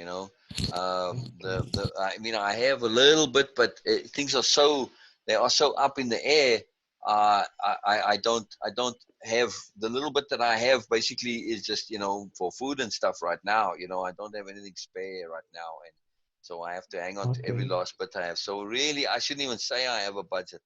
Uh, if I get a new client that comes in, a new participant, then okay, then I'll have some budget. Then I could probably spend, I don't know, a couple of 100,000 maybe, but that's depending on a new client, if they're coming in. So Okay, okay. yeah, yeah. So affiliate is the best then right now. Yes, absolutely. A referral, Okay, because I'll if be you sure refer to work on somebody, it. just one, and if they do it, okay, you get in on them. So, and then also, especially if you know people that you have a good relationship with, to come in and do it with somebody, like basically as a commitment buddy, you do it together. This is very magical. That's If you fun. know somebody that you have some relationship with, and that you can do it together with, oh, it is profoundly leveraging for you and them. Yeah, very big deal. Very big deal. So part of the high ticket price logic is, well, of course, you see the commitment from me. I mean, I can Yeah, keep it's this up to it's a a year. real So commitment. It can yeah, take up into a year. exactly, or even That's a two lot three of work. months. I mean, in American, that price for 3 months. This is typically what it goes 3 months usually for the participants. You know, um, Okay. so even for 3 months, this is not a lot. From my point of view. If you go to therapy, you're gonna be paying even more probably. So anyway, Yeah, yeah. but not for the Tons of same money. amount of feedback and return. So and also I do it, and I'm deliberately high ticket because, like I said, I'm selective, but also because it leverages the person being involved. If you put into it, then that you're now going to make sure you do it properly, and this is important. Now, Sher is coming on a different program, and so they're not all the people you see there have actually invested that or paid anything at all. Some of them just came for other reasons, like Beena. She was a Okay. beta tester. Now Beena is a facilitator now, a co-facilitator, but she came in as a beta tester way back when I started. So she just kept coming, and Wow. so yeah. So I'm just saying, not everybody you see is a paying client. I wish that would be really fun. But but when they do pay like that, or somebody does pay, that's then they do it properly. Now this is the magic of It's Sher. worth it. Yeah, but like Sher is doing it without paying. Because I know Sher from other things, and anyway. So, but look, she's doing Okay. it properly. I mean, she's doing it thoroughly. They spend hours and hours doing this stuff, and that's the way you want to be doing this. Really thoroughly and properly. Then it gets entrenched through emphasis, because emphasis rewires the brain, and it's a whole session on emphasis. It's a big thing. So, man, it's really powerful. When you do this program properly, it just changes your whole life. I mean, you just hear the people the way they talk now. If you'd heard Sher just even a couple of weeks back, it was a whole different thing. Wow, man, that's Yeah, amazing. yeah, yeah. It really is amazing. It's the power of the brain. The brain is elastic. It's plastic. It can change very quickly. It can change very, very That's quickly. Yeah, yeah. Very powerful, man. Very powerful. So your time zone is from UTC. What are you? UTC +1, +2? I'm GMT, if you're familiar. Yeah, same thing. GMT Oh, is okay. UTC. Yeah, Yeah, it's +1. +1. Okay, okay. Yeah. So I'm -7. So you're 8 hours away from me. All right. Yeah, we have Okay. like 10 at night right now. Yeah. So it's what there now? 8 hours. It's 10 o'clock at night for you now, right? Yeah. No, you 8 hours. Yeah. So 8 + 14. Yeah, that's 22. Yeah. So it's 10:15 for you now. All right. Then I know. So I'm 8 hours away from you. It's 2:15 in the afternoon here now, obviously. Oh, Very okay. good. Very good. That gives us a lot of overlap time. Like Beena, she's 12 hours away, but she's in Pakistan. Oh, Right? wow. Yeah, yeah. That's like a Yeah, whole Beena was day. up late.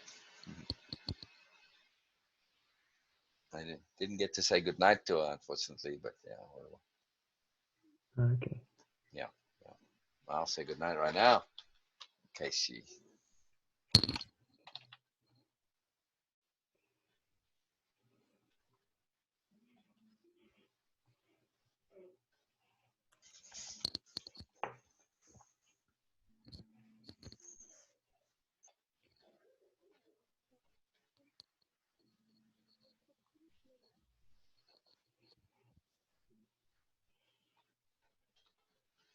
All right.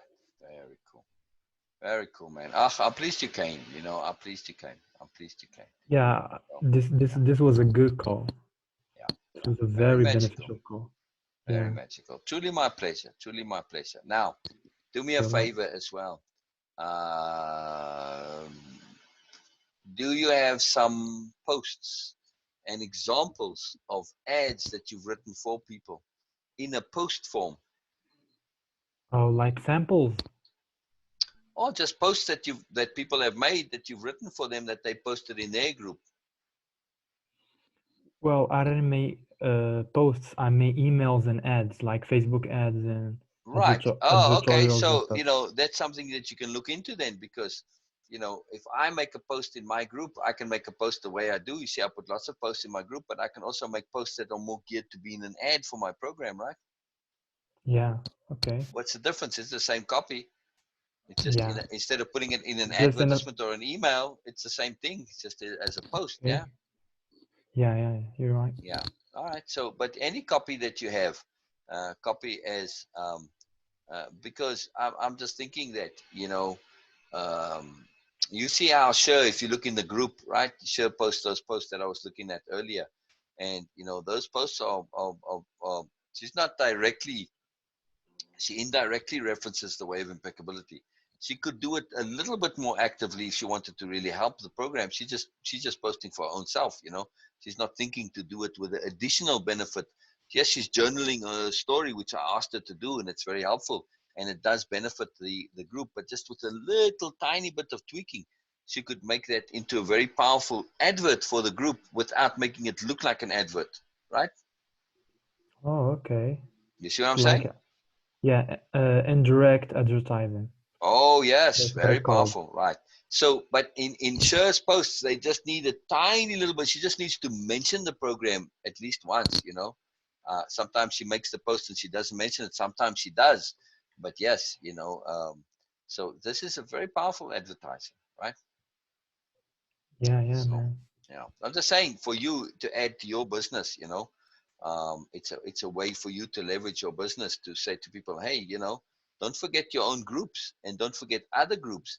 If you share like Sher can post that post that all the posts that she's posting in the groups, she can post them into any self-awareness, self-improvement group, right? Yeah, but she And don't, and I think. exactly the way they are right now. She didn't even. I mean, some of them she does mention the way of impeccability, and sometimes not. Doesn't matter. But if she were to post it in other groups, they're not going to kick her out because she's mentioning the way of impeccability there because it's organic, it's natural, right? You know, when Yeah. organic advertising was a thing, when the internet kind of first started to blossom, it was all organic advertising, right? You remember? Now it's called organic leads and posts. Organic leads. Okay, well, it was the same thing. Everybody wanted organic advertising. Well, Sher's posts are organic advertising for way of impeccability. I'm just saying that you could do the same thing. So, I can do the same do you thing belong in do my you belong page, to a maybe. bunch of self improvement groups? Yeah, several. Okay, all right. Well, there you go. So, Okay. it's something to consider because I don't know what the return on this is. I haven't seen much of people reaching out to me yet from Sher's posts.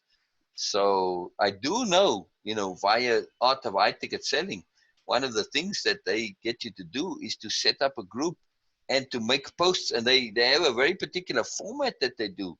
You put out the point Oh, that you want to make, you exactly. stir it up, you get people agitated a bit, and you stress the pain points, and then you say, okay, come do my program.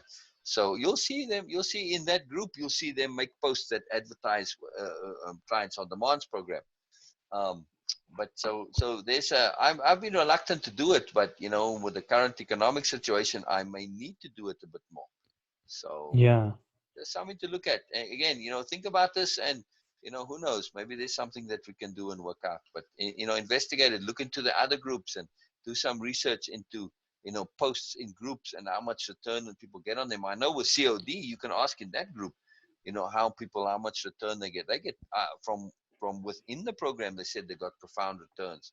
But Okay, what's the name of the group? the art of high ticket selling, the Okay, one I you wrote already down. know that. Yeah, Yeah. yeah, yeah, yeah, yeah, yeah. Very, very interesting. Very powerful group. Okay. All right, Balsam, I gotta go, man. I gotta go. I've got some Yeah, me too. I messages have waiting a for call me. in like 10 minutes. Ah, brilliant, brilliant. All right, all Okay. right. Well, good luck, man. Good luck, man. Very Well, nice thanks. meeting you, Balsam, and very nice Yeah, chatting it to was you. very nice meeting It's you very too. magical. Yes, yes, yeah. You have a Yeah, it nice was very energy to you. fun. You have a very nice energy to you. I Thanks a lot, I man. don't, not a typical copywriter's focus and energy, by the way. Yeah, Yeah, and there's you so see they few. pushing and they got a very bullshitty type energy. You don't have that at They all. they, they so like they're like salesmen, and I hate that. Yes, exactly, exactly. Yeah, So, yeah. so you to me, what this is, if I were looking for a copywriter, most decidedly your mindset, your attitude, your perspective. This is ideal. Very Thank perfect. you so much, That's man. why I'm not want to. I don't want to shut the door here. I want to keep it open to say, hey, let's see how we can make something work out. I don't have a budget right now, but that doesn't mean that we can't make something happen. We Okay. can trade. We can trade, right?